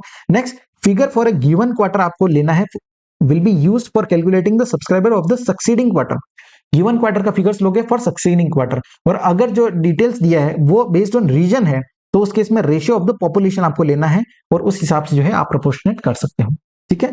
सो इतने सारे केसेस यहाँ पर दिए होते हैं, आपको सारी चीजें याद रखने की जरूरत नहीं है, जस्ट आपको जो है एक बार रीडिंग कर लेना तो आपको आइडिया लग जाएगा, ठीक है, कि कैसे प्रोपोर्शनेट करना है। अब आई होप आपको सेक्शन नंबर 12 समझा है। नाउ अब सेक्शन नंबर 13 जो बात करता है place of supply of services where location of supplier और location of recipient is outside India, मतलब देखिए या तो सप्लायर या रेसिपिएंट दोनों में से कोई एक व्यक्ति जो है वो आउटसाइड इंडिया है, अगर दोनों ही व्यक्ति आउटसाइड इंडिया होंगे तो जीएसटी की बात ही नहीं होती, अगर दोनों ही व्यक्ति इंडिया में है तो फिर सेक्शन 12 लगेगा, ठीक है। सो दो में से कोई एक पार्टी आउटसाइड इंडिया है और एक पार्टी इन इंडिया है तो सेक्शन 13 लगाना है, क्लियर है। काफी सारे सिमिलर प्रोविजन है सेक्शन 12 से, सो हम रिलेट करते हुए चलेंगे। सबसे पहला सेक्शन दिया है सेक्शन 13 सबसेक्शन 2, ये बात करता है डिफॉल्ट प्रोविजन। डिफॉल्ट प्रोविजन क्या बोलता है, अगर आप सप्लाई ऑफ सर्विस कर रहे हो और वो सर्विसेज जो है सबसेक्शन 3 टू सबसेक्शन 13 में कहीं पर भी कवर नहीं है, उस केस में डिफॉल्ट प्रोविजन के हिसाब से प्लेस ऑफ सप्लाई डिटरमाइन करना है। तो आपको देखना है अगर सर्विसेज दे रहे हो और location of recipient is available है रेसिपिएंट का लोकेशन अवेलेबल है, उस केस में location of recipient of service will be the place of supply. अगर अवेलेबल नहीं है रेसिपिएंट का लोकेशन, उस केस में location of supplier of service will be the place of supply. Clear है? सेक्शन 12 सबसेक्शन 2 में हमने क्या देखा था कि अगर सर्विसेज दे रहे हो रजिस्टर्ड पर्सन को, क्योंकि देखो दोनों पार्टी इंडिया में थी तो रजिस्टर्ड पर्सन हो सकता है। सो अगर रेसिपिएंट रजिस्टर्ड पर्सन था तो उस केस में लोकेशन ऑफ रेसिपिएंट, और अगर सर्विसेज दे रहे हो जहां B2C सर्विसेज है, अनरजिस्टर्ड पर्सन को दे रहे हो, उस केस में देखना है अगर एड्रेस ऑन रिकॉर्ड एग्जिस्ट करता है तो location of recipient will be the place of supply. अगर एड्रेस ऑन रिकॉर्ड जो है एड्रेस ऑन रिकॉर्ड एग्जिस्ट नहीं करता है, अदर केस है, उस केस में location of supplier will be the place of supply. Clear है? ये सेक्शन 12 था। सेक्शन 13(2) में क्या बोला है? सिंपल चीज, रेसिपिएंट का लोकेशन है तो रेसिपिएंट ले लो, अगर नहीं है तो लोकेशन ऑफ सप्लायर ले लो। क्लियर है? नेक्स्ट आ जाता है सेक्शन 13 सबसेक्शन 3। ये बात करता है परफॉर्मेंस बेस्ड सर्विसेज। ठीक है, तो पहला क्या दिया है? Services requiring physical presence of the goods on which the services are to be perform. मतलब ऐसा कोई सर्विसेज दे रहे हो जिसमें फिजिकल प्रेजेंस ऑफ गुड्स जो है वो जरूरी है। अब समझो, मैं इंडिया का हूं, ठीक है, मैंने जर्मनी से कोई मशीनरी खरीदा है। सो वो क्या होता है, वो मशीनरी का इंस्टॉल मुझे कराना है। मैं मुंबई का हूं, तो मुंबई में मुझे फैक्ट्री में वो मशीनरी इंस्टॉल करना है। तो जर्मनी से जो है यहाँ पर एक इंजीनियर भी साथ में आता है, और वो व्यक्ति इंडिया में आकर के मेरे फैक्ट्री में यहाँ पर जो है सर्विसेज जो है उसका इंस्टॉलेशन का सर्विस दे रहा है।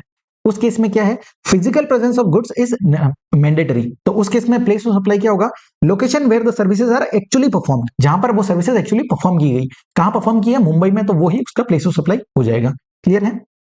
नेक्स्ट, इसका एक एक्सेप्शन दिया है, जब भी कोई सर्विसेज सप्लाई कर रहे हो in respect of goods that are temporarily imported into India for repairs और for other any other treatment और process and are exported after such repair treatment or process without being put to any other use in India। मतलब देखिए, आपने temporarily import किया है goods को, उस पर कुछ प्रोसेसिंग किया और वापस से जो है उसको एक्सपोर्ट कर दिया, उसको इंडिया में पुट टू यूज नहीं किया है, उस केस में जो है यहाँ पर आपको एक्चुअली परफॉर्म वाला नहीं देखना है। जो डिफॉल्ट प्रोविजन था हमारा सेक्शन 13 सबसेक्शन 2, उसके हिसाब से ही प्लेस ऑफ सप्लाई डिटरमाइन होगा। डिफॉल्ट प्रोविजन क्या बोलता है कि लोकेशन ऑफ रेसिपिएंट अगर है तो location of recipient will be the place of supply. अगर लोकेशन ऑफ रेसिपिएंट अवेलेबल नहीं है, उस केस में location supplier will be the place of supply. Clear है? सो एक एक्सेप्शन यहां पर दिया हुआ है। सेकंड चीज, अगर सर्विसेज सप्लाई कर रहे हो in respect of goods that are provided from a remote location by electronic means, remote location से दी जा रही है बाय इलेक्ट्रॉनिक मींस। एक एग्जांपल के थ्रू समझते हैं। मान लीजिए कोई कंपनी है चाइना में, ठीक है, जो मोबाइल बनाती है, और मैं इंडिया में हूं, पुणे में। अब वो जो चाइना में मोबाइल बनाती है, उस कंपनी को कुछ सॉफ्टवेयर का यहाँ पर सर्विस चाहिए, ठीक है, सॉफ्टवेयर इंस्टॉल करना है, तो वो मेरी सर्विसेज लेते हैं। यहाँ पर इंडिया में हूं मैं, ठीक है, तो मैं उसको क्या दे रहा हूँ? सॉफ्टवेयर इंस्टॉलेशन का सर्विस दे रहा हूँ, जो रिमोट लोकेशन से बाय इलेक्ट्रॉनिक मींस दे रहा हूं। तो उस केस में प्लेस ऑफ सप्लाई क्या होगा? जहां पर गुड्स जो है, location where the goods are situated at the time of supply of service, जहां गुड्स सिचुएटेड है। अब मैं इवन दो इंडिया में हूं, लेकिन गुड्स कहां सिचुएटेड है? मोबाइल कहां है? चाइना में। So China will be the place of supply. ठीक है, सो दोनों केस क्लियर है। अब next, services supplied to an individual, services इसको दे रहे हो इंडिविजुअल को, which requires the physical presence of the recipient, जहां पर फिजिकल प्रेजेंस ऑफ रेसिपिएंट जरूरी है। एक एग्जांपल समझो, शाहरुख खान है, उसका कोई हेयर स्टाइलिस्ट है, ठीक है, वो उसको सर्विसेज दे रहा है, तो उस केस में प्लेस ऑफ सप्लाई क्या होगा? Location where the services are actually perform, जहां पर परफॉर्म की। अब शाहरुख खान गोवा में शूट कर रहा है, शाहरुख खान मुंबई में शूट कर रहा है, जहां पर उसका शूटिंग है, जहां पर सर्विसेज एक्चुअली परफॉर्म की जा रही है हेयर स्टाइलिंग की, वो वहां पर प्लेस ऑफ सप्लाई हो जाएगा। नेक्स्ट, सर्विसेज एट वन और two above supplied at more than one location, एक से ज्यादा लोकेशन पे सप्लाई कर रहे हो, including a location in the taxable territory, दो में से कोई एक लोकेशन जो है वो टैक्सेबल टेरिटरी है, उस केस में location in the taxable territory will be the place of supply. और लास्ट क्या बोला है? सर्विसेज एट वन और two supplied in more than one state और यूनियन टेरिटरी, उस केस में आपको जो है वैल्यू ऑफ सर्विसेज को प्रोपोर्शनेट करना पड़ेगा। कैसे प्रोपोर्शनेट करेंगे? जो आपका कॉन्ट्रैक्ट या एग्रीमेंट है उसके हिसाब से ईच स्टेट और यूनियन टेरिटरी में आपको प्रोपोर्शनेट करना पड़ेगा। ठीक है, अब यहां पर एक सर्कुलर दिया हुआ है। सर्कुलर क्या बोलता है कि देखिए, इन केस ऑफ कटिंग और पॉलिशिंग एक्टिविटी और अनपॉलिश्ड डायमंड, मतलब देखिए आपने कोई भी अनपॉलिश्ड डायमंड्स यहां पर इंपोर्ट किए हैं और उस पर आप सर्विस दे रहे हो कटिंग एंड पॉलिशिंग एक्टिविटी का, और फिर जो है उनको एक्सपोर्ट कर रहे हो, and they are not put to use in India, मतलब इंडिया में पुट टू यूज नहीं किए, उस केस में प्लेस ऑफ सप्लाई कैसे डिटरमाइन होगा? सेक्शन 13 सबसेक्शन 2, जो हमारा डिफॉल्ट प्रोविजन है, उसके हिसाब से यहाँ पर कवर होगा। ठीक है, तो ये केस जो है यहाँ पर आपका एक्सेप्शन में कवर हो जाएगा।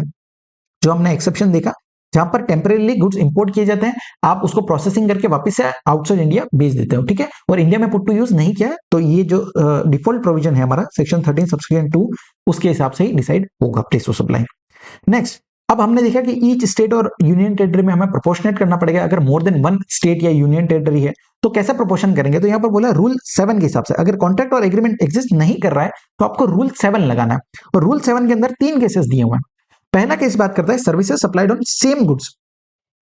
अगर जो है सेम गुड्स पे आप सर्विस दे रहे हो, जैसे कि मान लीजिए मैं यहाँ पर राजस्थान में हूं और मैं सर्विस दे रहा हूं टेस्टिंग का, ठीक है, मशीनरी का टेस्टिंग वगैरह करता हूं। अब सेम गुड्स है, उसका मैं सर्विसेज दे रहा हूं, गोवा में भी दे रहा हूं, महाराष्ट्र में दे रहा हूं, गुजरात में दे रहा हूं, गुड्स सेम है, टेस्टिंग सर्विसेज में दे रहा हूं, ठीक है, सेम मशीनरी पे। तो उस केस में आपको इक्वली डिवाइड करना है the value of services in each of the states और union territory where the services are performed. Machinery same है और मैं उसका टेस्टिंग सर्विस दे रहा हूं, तो जो भी जितने स्टेट्स में दे रहा हूं आपको इक्वली यहां पर डिवाइड कर देना है, ठीक है। अब नेक्स्ट सेकंड केस क्या बोलता है, services supplied on different goods, मतलब गुड्स डिफरेंट है।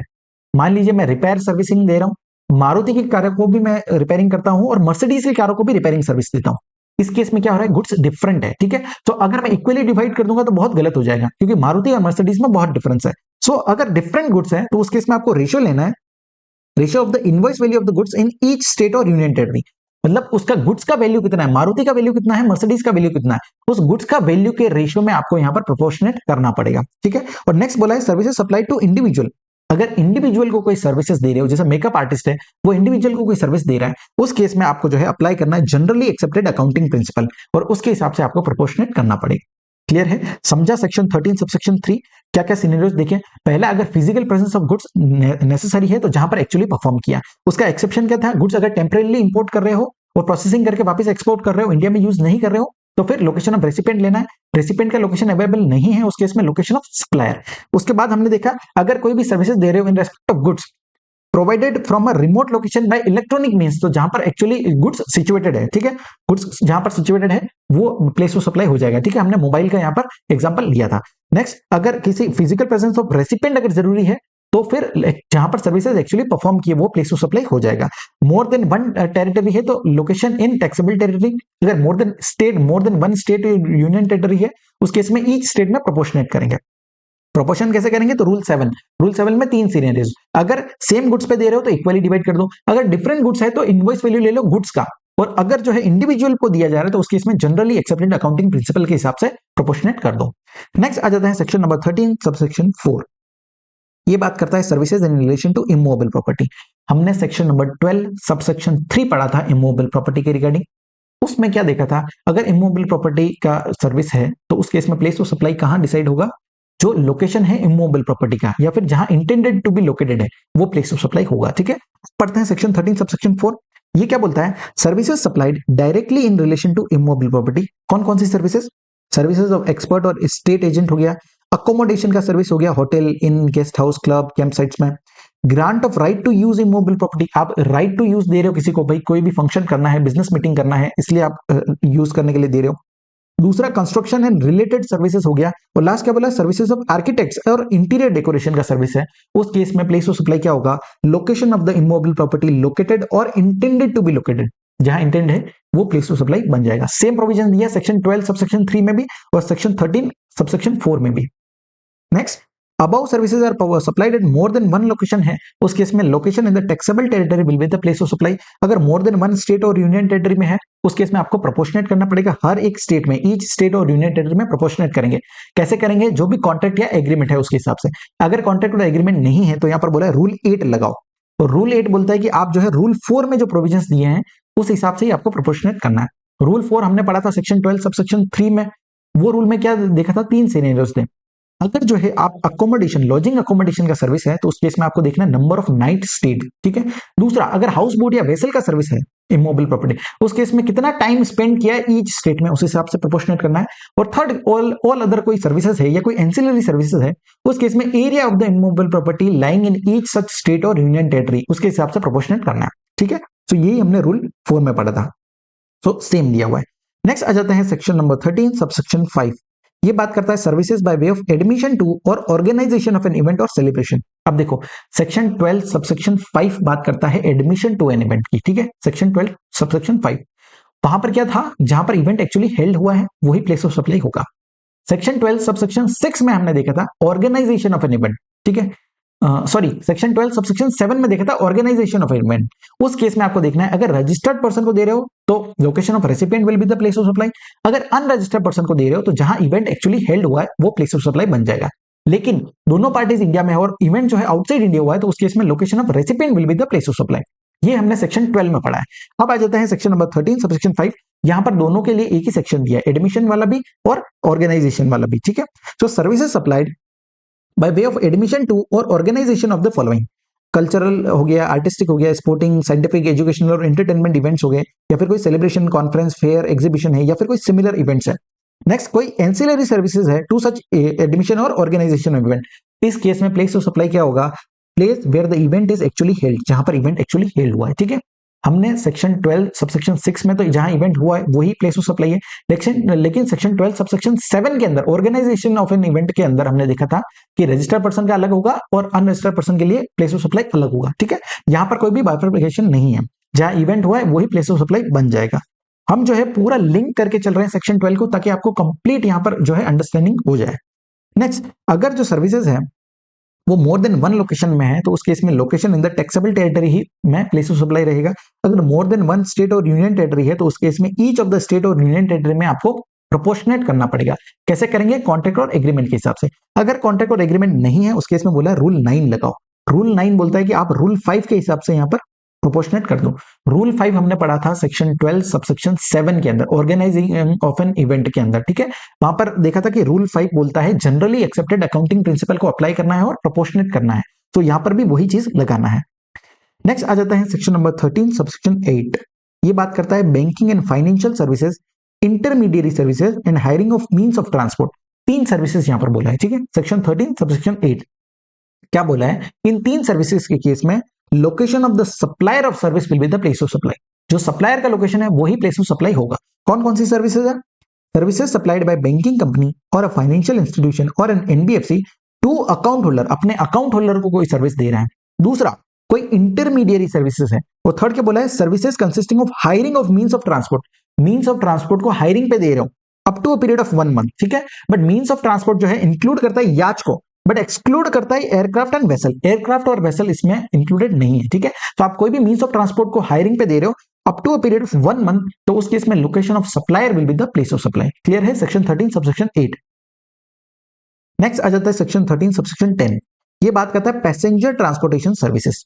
पैसेंजर ट्रांसपोर्टेशन सर्विस के केस में बोला है place of supply will be the place where the passenger embarks on the conveyance for a continuous journey, ठीक है।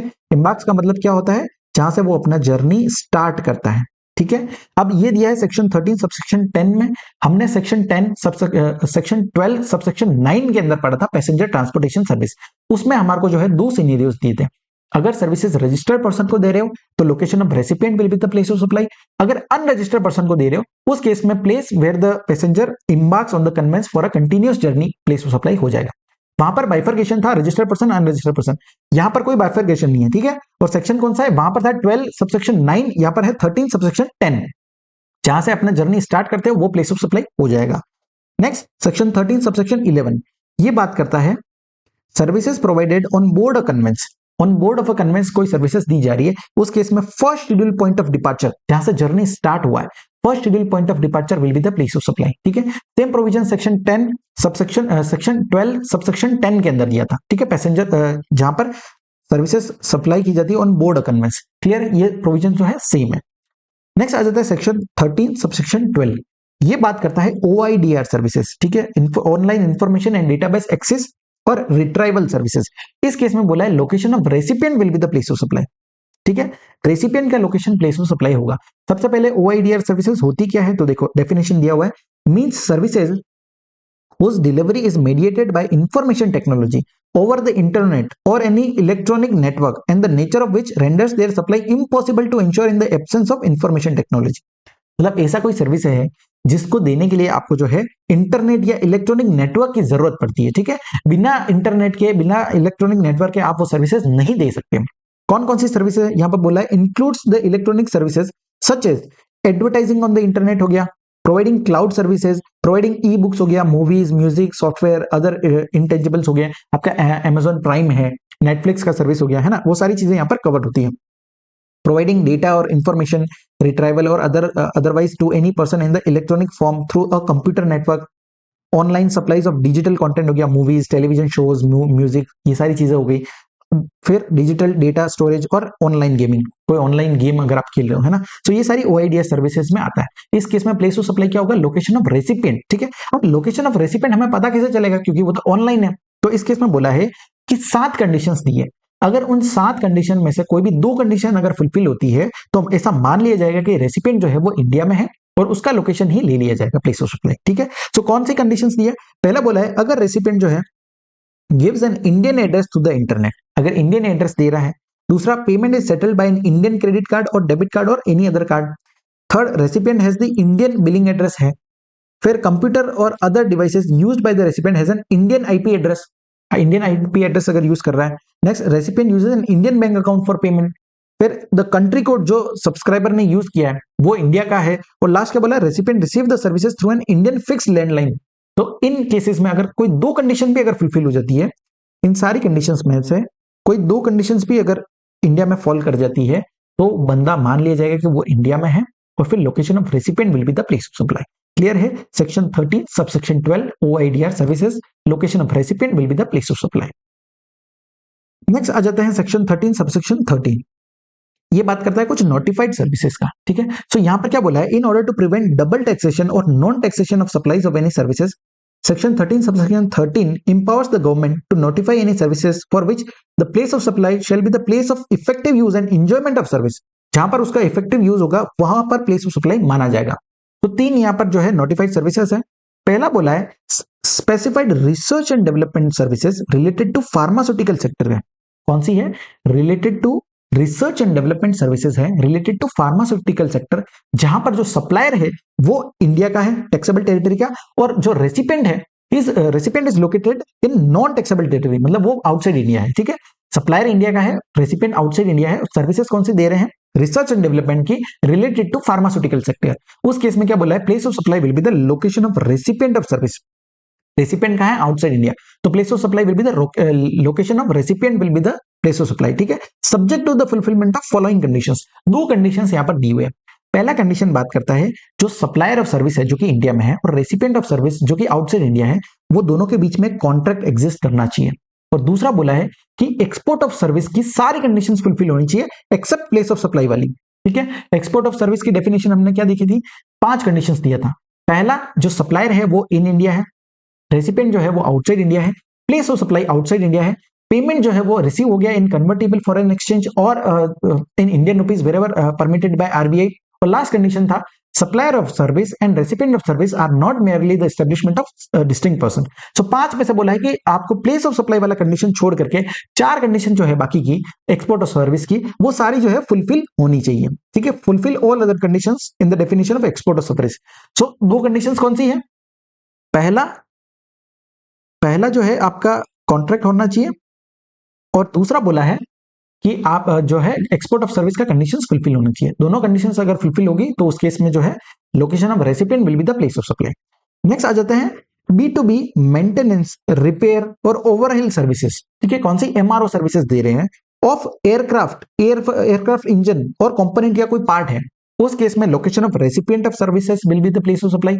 और थर्ड बोला है B2B आप सर्विसेज दे रहे हो, एमआरओ सर्विसेज कौन सी, maintenance, repair and overhaul services of ships or other vessels, their engines or other components or parts, उस केस में location of recipient of service will be the place of supply. तीनों ही case में recipient का ही location place of supply होगा, लेकिन अगर आप रिसर्च एंड डेवलपमेंट सर्विस दे रहे हो रिलेटेड टू फार्मास्यूटिकल सेक्टर, उस केस में 2 कंडीशन दिया है, कॉन्ट्रैक्ट होना चाहिए और एक्सपोर्ट ऑफ सर्विसेज का कंडीशंस फुलफिल होना चाहिए एक्सेप्ट प्लेस ऑफ सप्लाई वाला कंडीशन। क्लियर है, तो सेक्शन 13 सबसेक्शन 13 भी क्लियर हो गया है। अब आ जाते हैं नेक्स्ट कुछ clarifications. So now clarification on place of supply. So इस बार जो है काफी सारे अमेंडमेंट दिए हुए हैं प्लेस ऑफ सप्लाई के अंदर, सारे अमेंडमेंट्स को हम बहुत अच्छे से कवर करेंगे। ठीक है, शुरू करते हैं। सबसे पहला अमेंडमेंट बोलता है place of supply of goods particularly being supplied through e-commerce platform to unregistered persons where the billing address is different from the address of delivery of goods। मतलब बिलिंग एड्रेस अलग है और डिलीवर जो हो रहे goods वो अलग जगह हो रहे हैं। ठीक है, तो उस केस में क्या बोला है, in such case the supplier में record the delivery address as the address of the recipient on the invoice. Delivery address को आपको कंसीडर करना है।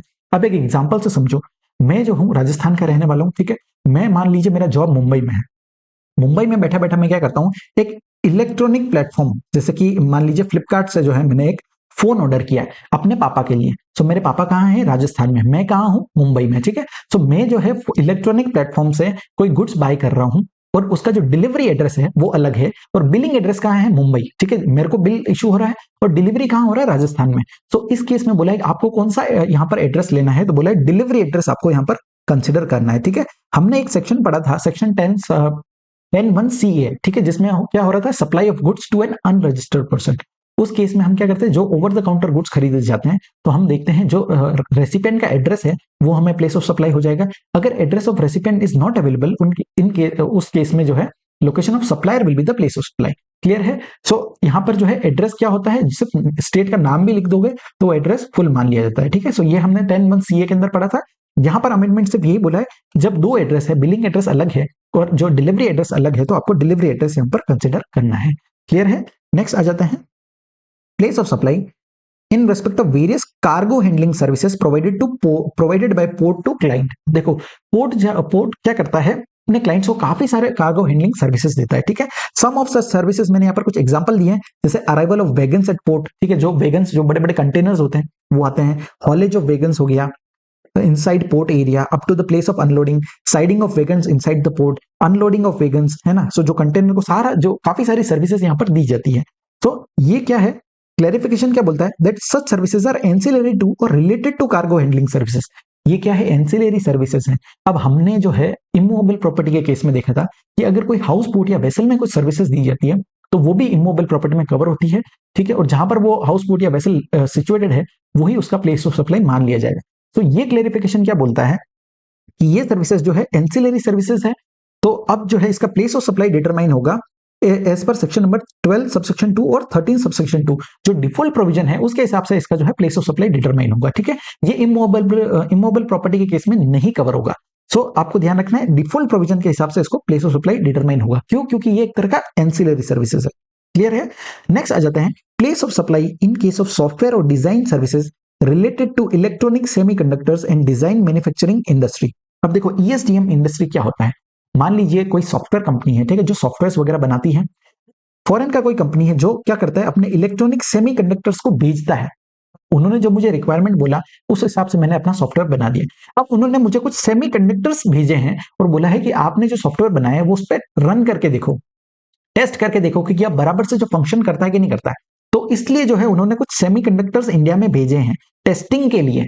तो क्या ये जो है इसका प्लेस ऑफ सप्लाई कैसे डिटरमाइन होगा, तो डाउट ये था, ठीक है। सो आपको जो है आपको याद होगा सेक्शन 13 सबसेक्शन 3 सबसेक्शन क्लोज ए, यहां पर बोलता है परफॉर्मेंस बेस्ड सर्विसेज। अगर आप कोई भी सर्विसेज दे रहे हो किसी गुड्स पे, ठीक है, तो उस केस में location of such where such performance actually performed वो प्लेस ऑफ सप्लाई माना जाता है, ठीक है। लेकिन यहां पर क्या हो रहा है, जो सेमीकंडक्टर्स आ रहे हैं वो सिर्फ टेस्टिंग पर्पस से आ रहे हैं, वो प्रिंसिपल सप्लाई नहीं है, वो क्या है, एंसिलरी सप्लाई है।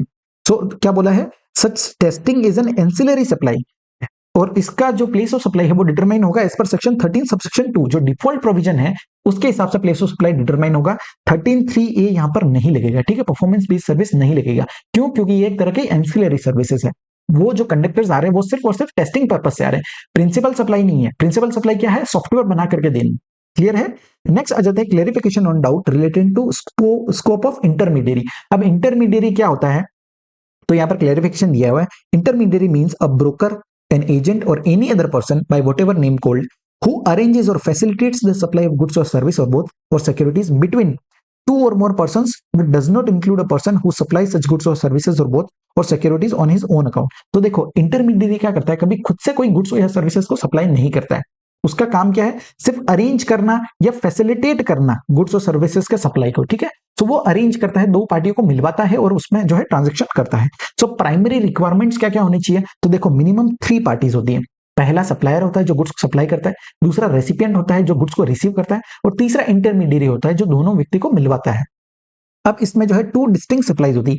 एक तो मेन सप्लाई होती है बिटवीन प्रिंसिपल टू जो रेसिपिएंट है, ठीक है, सप्लायर और रेसिपिएंट का जो मेन सप्लाई होता है, और दूसरा एंसिलरी सप्लाई होता है which is the service of intermediary. दोनों व्यक्ति को से जो है कनेक्टेड कौन है, intermediary. Next, intermediary service provided to have the character of agent, broker और एनी अदर सिमिलर पर्सन। उसका जो कैरेक्टर होता है वो एक तरह का एजेंट का कैरेक्टर होता है, ठीक है। Next, does not include a person who supply such goods और सर्विस और बोथ मतलब वो खुद कभी सप्लाई नहीं करता है, वो सिर्फ दोनों पार्टियों को मिलवा रहा है। नेक्स्ट, सब contracting for a service is not an intermediary. अगर अब वो सब कॉन्ट्रैक्ट कर रहा है तो वो इंटरमीडियरी की डेफिनेशन में नहीं आएगा। And the specific provision of place of supply of intermediary services under section 13, हमने सेक्शन 13 सबसेक्शन 8 में देखा था, ठीक है। 3 सर्विसेज के केस में सप्लायर का जो लोकेशन होता है वही प्लेस ऑफ सप्लाई होता है। इसमें बैंकिंग कंपनी था, दूसरा इंटरमीडियरी था, और तीसरा था hiring of means of transport, ठीक है।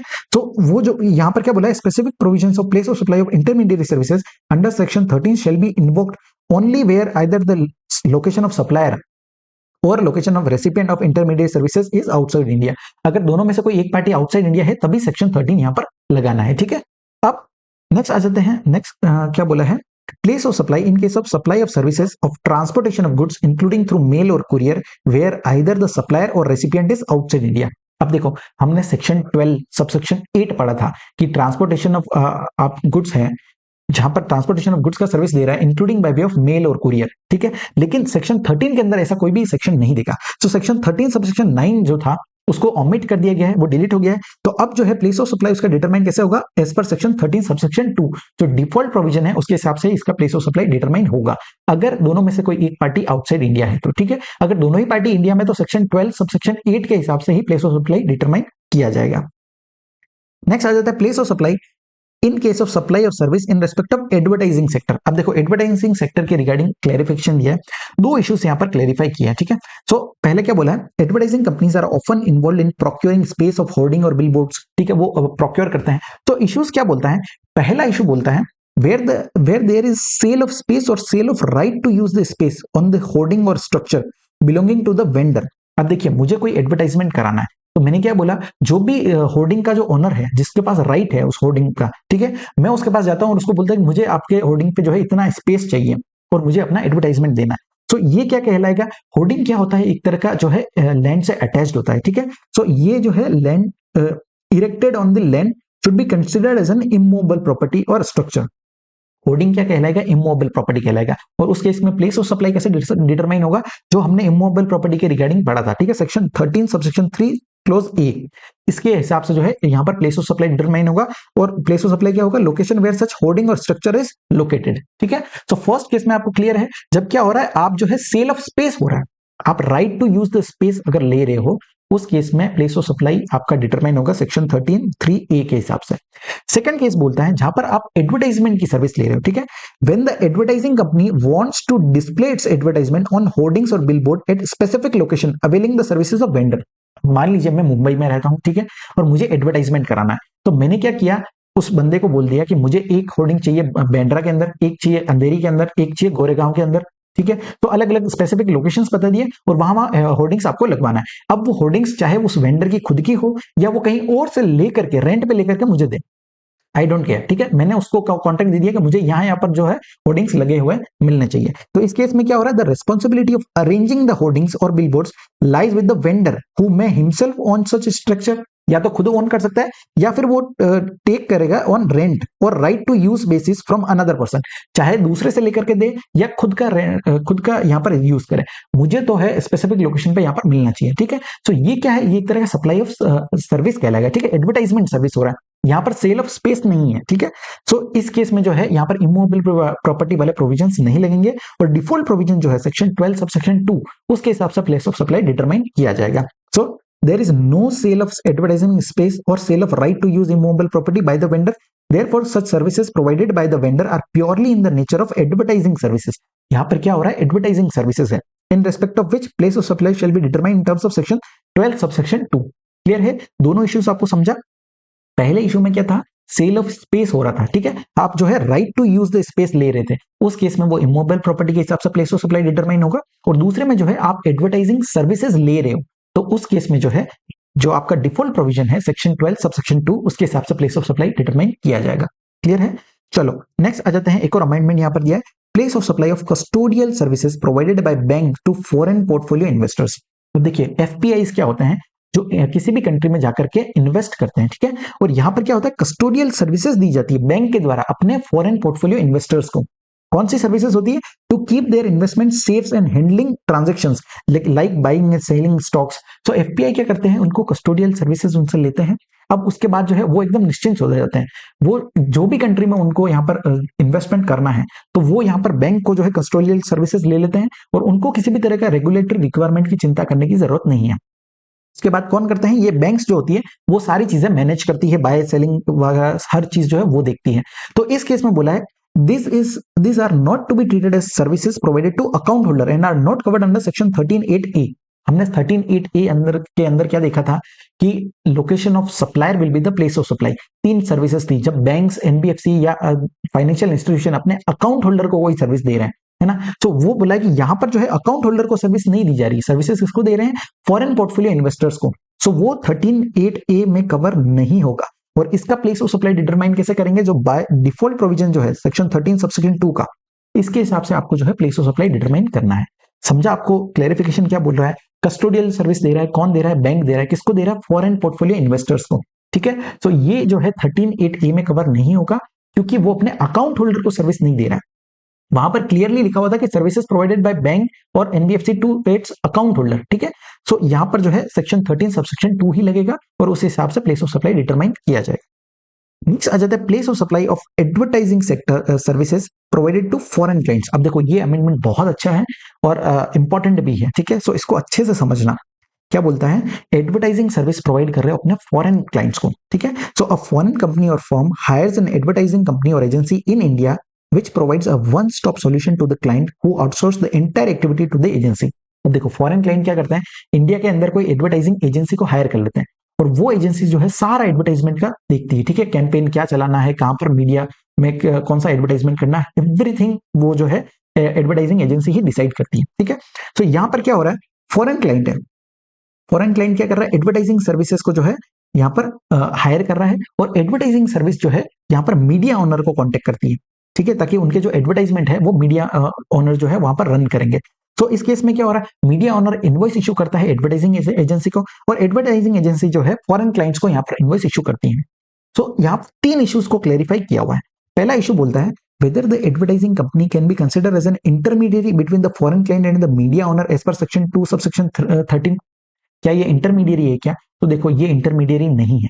ये क्या कर रहा है, फॉरेन क्लाइंट जो है एडवर्टाइजिंग कंपनी को उसने कॉन्ट्रैक्ट दे दिया है। अब एडवर्टाइजिंग एजेंसी जो है वो आगे मीडिया ओनर्स को यहाँ पर कॉन्टेक्ट कर रही है और सर्विसेज ले रही है। आप इसको एक एग्जांपल से समझो। मान लीजिए ये बुक है, ठीक है, मैंने बनाया, आपको ये बुक अगर चाहिए तो आप क्या करोगे, मेरे से यहाँ पर बुक को जो है बाई करोगे। ठीक है, तो आपका और मेरा कॉन्ट्रैक्ट एक अलग कॉन्ट्रैक्ट है। और अगर मैं बुक को जो है प्रिंट करवाता हूँ तो मेरा और जो प्रिंटिंग वाला है उसके बीच में अलग कॉन्ट्रैक्ट है। तो ये दोनों ही जो है डिस्टिंक्ट यहाँ पर सेपरेट कॉन्ट्रैक्ट है। ठीक है, और यहाँ पर मैं कोई इंटरमीडियरी का रोल प्ले नहीं कर रहा हूँ। ठीक है, मैं जो हूँ यहाँ पर इंटरमीडियरी नहीं हूँ। तो वही यहाँ पर केस दिया हुआ है। इस केस में क्या हो रहा है, the advertising agency in this case enters into two agreement. दो एग्रीमेंट होते हैं, one with the foreign media and second with the media owner. ठीक है, तो फॉरेन क्लाइंट और मीडिया ओनर दोनों के साथ अलग अलग कॉन्ट्रैक्ट है। So one with the client located outside India for providing one-stop solution starting from the designing the advertisement to its display in the media as agreed to with the client. The advertising company raise invoice to its foreign client for the above advertising। ठीक है, so इस case में क्या हो रहा है, वो foreign client से यहाँ पर पहला कॉन्ट्रैक्ट करता है और दूसरा करता है with media owner, media company के साथ करता है to procure media space for display of the advertisement. Advertisement चलाने के लिए मीडिया ओनर से अलग कॉन्टेक्ट करता है। सो ये दोनों ही क्या है, two distinct principal to principal supplies है। ये टर्म बहुत इंपॉर्टेंट है। It is in the nature of two distinct principal to principal supplies and no agreement of supply of service exists between the media company and foreign client। Media company और foreign client दोनों एक दूसरे को नहीं जानते। ठीक है, सो उसने जो है मीडिया फॉरेन क्लाइंट ने किसको कांटेक्ट किया, एजेंसी को, इंडिया में एडवर्टाइजिंग एजेंसी को। फिर एडवर्टाइजिंग एजेंसी जो है आगे यहाँ पर मीडिया ओनर को कांटेक्ट कर रही है और यहाँ पर एडवर्टाइजमेंट रन कर रही है। सो ये इंटरमीडियरी की डेफिनेशन में फॉल नहीं करेगा। क्लियर है, फर्स्ट इशू समझा आपको। सेकंड इशू बोलता है whether the representative of foreign clients in India, मतलब फॉरेन क्लाइंट का कोई रिप्रेजेंटेटिव इंडिया में है वो, या फिर the target audience of the advertisement, जो एडवर्टाइजमेंट को देख रहे हैं इंडिया में, can be consider as a recipient of the service. क्या वो रेसिपिएंट ऑफ सर्विस कहलाएंगे, being supplied by the advertising company under section 2 subsection 9(3)। क्या वो रेसिपिएंट कहलाएंगे क्या, तो रेसिपिएंट के रिगार्डिंग हमने डेफिनेशन देखा था। रेसिपिएंट कौन होता है, जो व्यक्ति अल्टीमेटली पैसा पे करता है। ठीक है, यहाँ पर पैसा पे कौन कर रहा है, फॉरेन क्लाइंट। फॉरेन क्लाइंट यहाँ पर पैसा पे कर रहा है तो foreign client will be the recipient. ठीक है, सो द रेसिपिएंट कौन होता है, consideration payable for the goods or services or both. In the instant case कौन है, foreign client is liable to pay the consideration to advertising company. Foreign client advertisement company को पैसा पे कर रहा है, तो इस केस में रेसिपिएंट कौन होगा? Foreign client. ठीक है, so it is clarified that the recipient of advertising service provided by the advertisement company in such case is the foreign client and not the Indian representative of the foreign client based in India और the target audience. ठीक है, तो recipient कौन है? Foreign client. Second issue clear है। First issue बोलता है क्या वो इंटरमीडिएरी है एडवर्टाइजिंग एजेंसी? तो नहीं है वो। ठीक है, क्योंकि दो डिफरेंट जो है प्रिंसिपल टू प्रिंसिपल कॉन्ट्रैक्ट है। सेकंड बोलता है क्या रेसिपिएंट जो टारगेट ऑडियंस है? तो नहीं, रेसिपिएंट कौन है? जो अल्टीमेटली पैसा पे करता है, जो फॉरेन क्लाइंट है वो रेसिपिएंट है।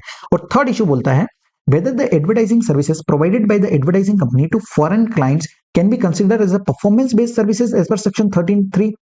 क्या वो परफॉर्मेंस बेस्ड सर्विस कहलाएगा? तो देखो, परफॉर्मेंस बेस्ड सर्विस के अंदर हमने क्या देखा था? पहला 13(3)A बात करता है जहां पर जो सर्विसेज दी जाती है ऑन गुड्स, जहां पर गुड्स का फिजिकल प्रेजेंस जरूरी है। यहां पर ऐसा कोई केस है क्या? नहीं है। सेकंड 13(3)B क्या बोलता है? जहां पर रेसिपिएंट का होना जरूरी है। ठीक है, रेसिपिएंट का प्रेजेंस जो है वो रिक्वायर्ड है। यहां पर रेसिपिएंट कौन है? Foreign client. तो क्या उसका होना जरूरी है क्या एडवर्टाइजमेंट को रन करने के लिए? नहीं है, बिल्कुल। ठीक है, तो यहां पर 13(3) के प्रोविजंस नहीं लगेंगे। So place of supply determine कैसे करेंगे? As per the default provision 13(2) के हिसाब से ही प्लेस ऑफ सप्लाई डिटरमाइन किया जाएगा। ठीक है, सो आई होप आपको समझा है तीनों इश्यूज। अगर आप जो है ये इमेज देखोगे तो आपको सारी चीजें जो है क्लियर हो जाएगी। तीन पार्टीज इन्वॉल्व है, advertising agency, foreign client and media owner. तीन इश्यूज यहाँ पर दिए हुए। पहला इशू क्या बोलता है? क्या इंटरमीडिएरी है? नहीं है। दूसरा इशू क्या बोलता है कि क्या रेसिपिएंट कौन कहलाएगा? तो फॉरेन क्लाइंट यहाँ पर रेसिपिएंट कहलाएगा। और तीसरा क्या बोला है कि क्या ये परफॉर्मेंस बेस्ड सर्विस कहलाएगा क्या? तो नहीं कहलाएगा। इसका प्लेस ऑफ सप्लाई कैसे डिटरमाइन करेंगे? जो डिफॉल्ट प्रोविजन है 13(2) का, उसके हिसाब से पीओएस डिटरमाइन किया जाएगा। क्लियर है? अब चलो नेक्स्ट आ जाते हैं। अमेंडमेंट एक और दिया है, place of supply in case where the advertisement company located in India merely act as an agent of the foreign client। मतलब इस केस में क्लियरली बोल दिया है कि जो एडवर्टाइजिंग कंपनी है जो इंडिया में है वो merely act as an agent है फॉरेन क्लाइंट की in engage with the media owner. वो एजेंट की तरह काम कर रहे हैं for providing media space to the foreign client. तो इस केस में क्या हो जाएगा? तो देखो, the agreement or contract for providing the media space and broadcast of the advertisement is directly between the media owner and foreign client. अब जो है कॉन्ट्रैक्ट किसके बीच में हो रहा है? मीडिया ओनर और फॉरेन क्लाइंट दोनों के बीच में जो है कॉन्ट्रैक्ट हो रहा है। पैसा जो पे कर रहा है foreign client directly media owner को पे कर रहा है और मीडिया ओनर जो है डायरेक्टली इनवॉइस इशू कर रहा है फॉरेन क्लाइंट को। ठीक है, सो वो बीच में जो है एडवर्टाइजिंग कंपनी जो है वो सिर्फ एक तरह का एजेंट है। सो ये एक तरह के इंटरमीडियरी में कहलाएगा। ठीक है, so in such cases the advertising company is an intermediary in accordance with section 2 subsection 13 and accordingly the place of supply in respect of the said services provided by the advertising company to foreign client is determined as per section 13(8)B। 13(8)B जो intermediary वाला है वहां पर क्या बोला था?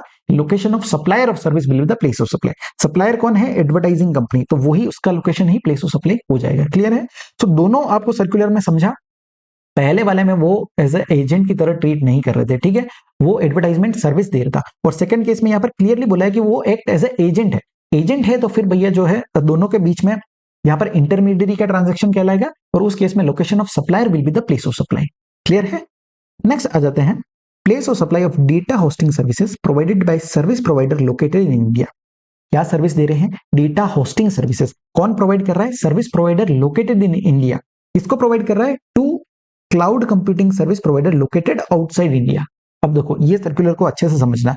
कुछ technical terms भी यहाँ पर दिए हुए हैं, ज्यादा टेक्निकलिटी में हम नहीं जाएंगे, बट जो कॉन्सेप्ट क्या बोलता है वो हम जरूर समझेंगे। ठीक है, तो देखो, डेटा होस्टिंग सर्विस प्रोवाइडर होते हैं DHSPs इंडिया में। वो क्या करते हैं? ऑफर करते हैं स्टोरेज स्पेस और technical infrastructure to hold data of foreign cloud computing service providers.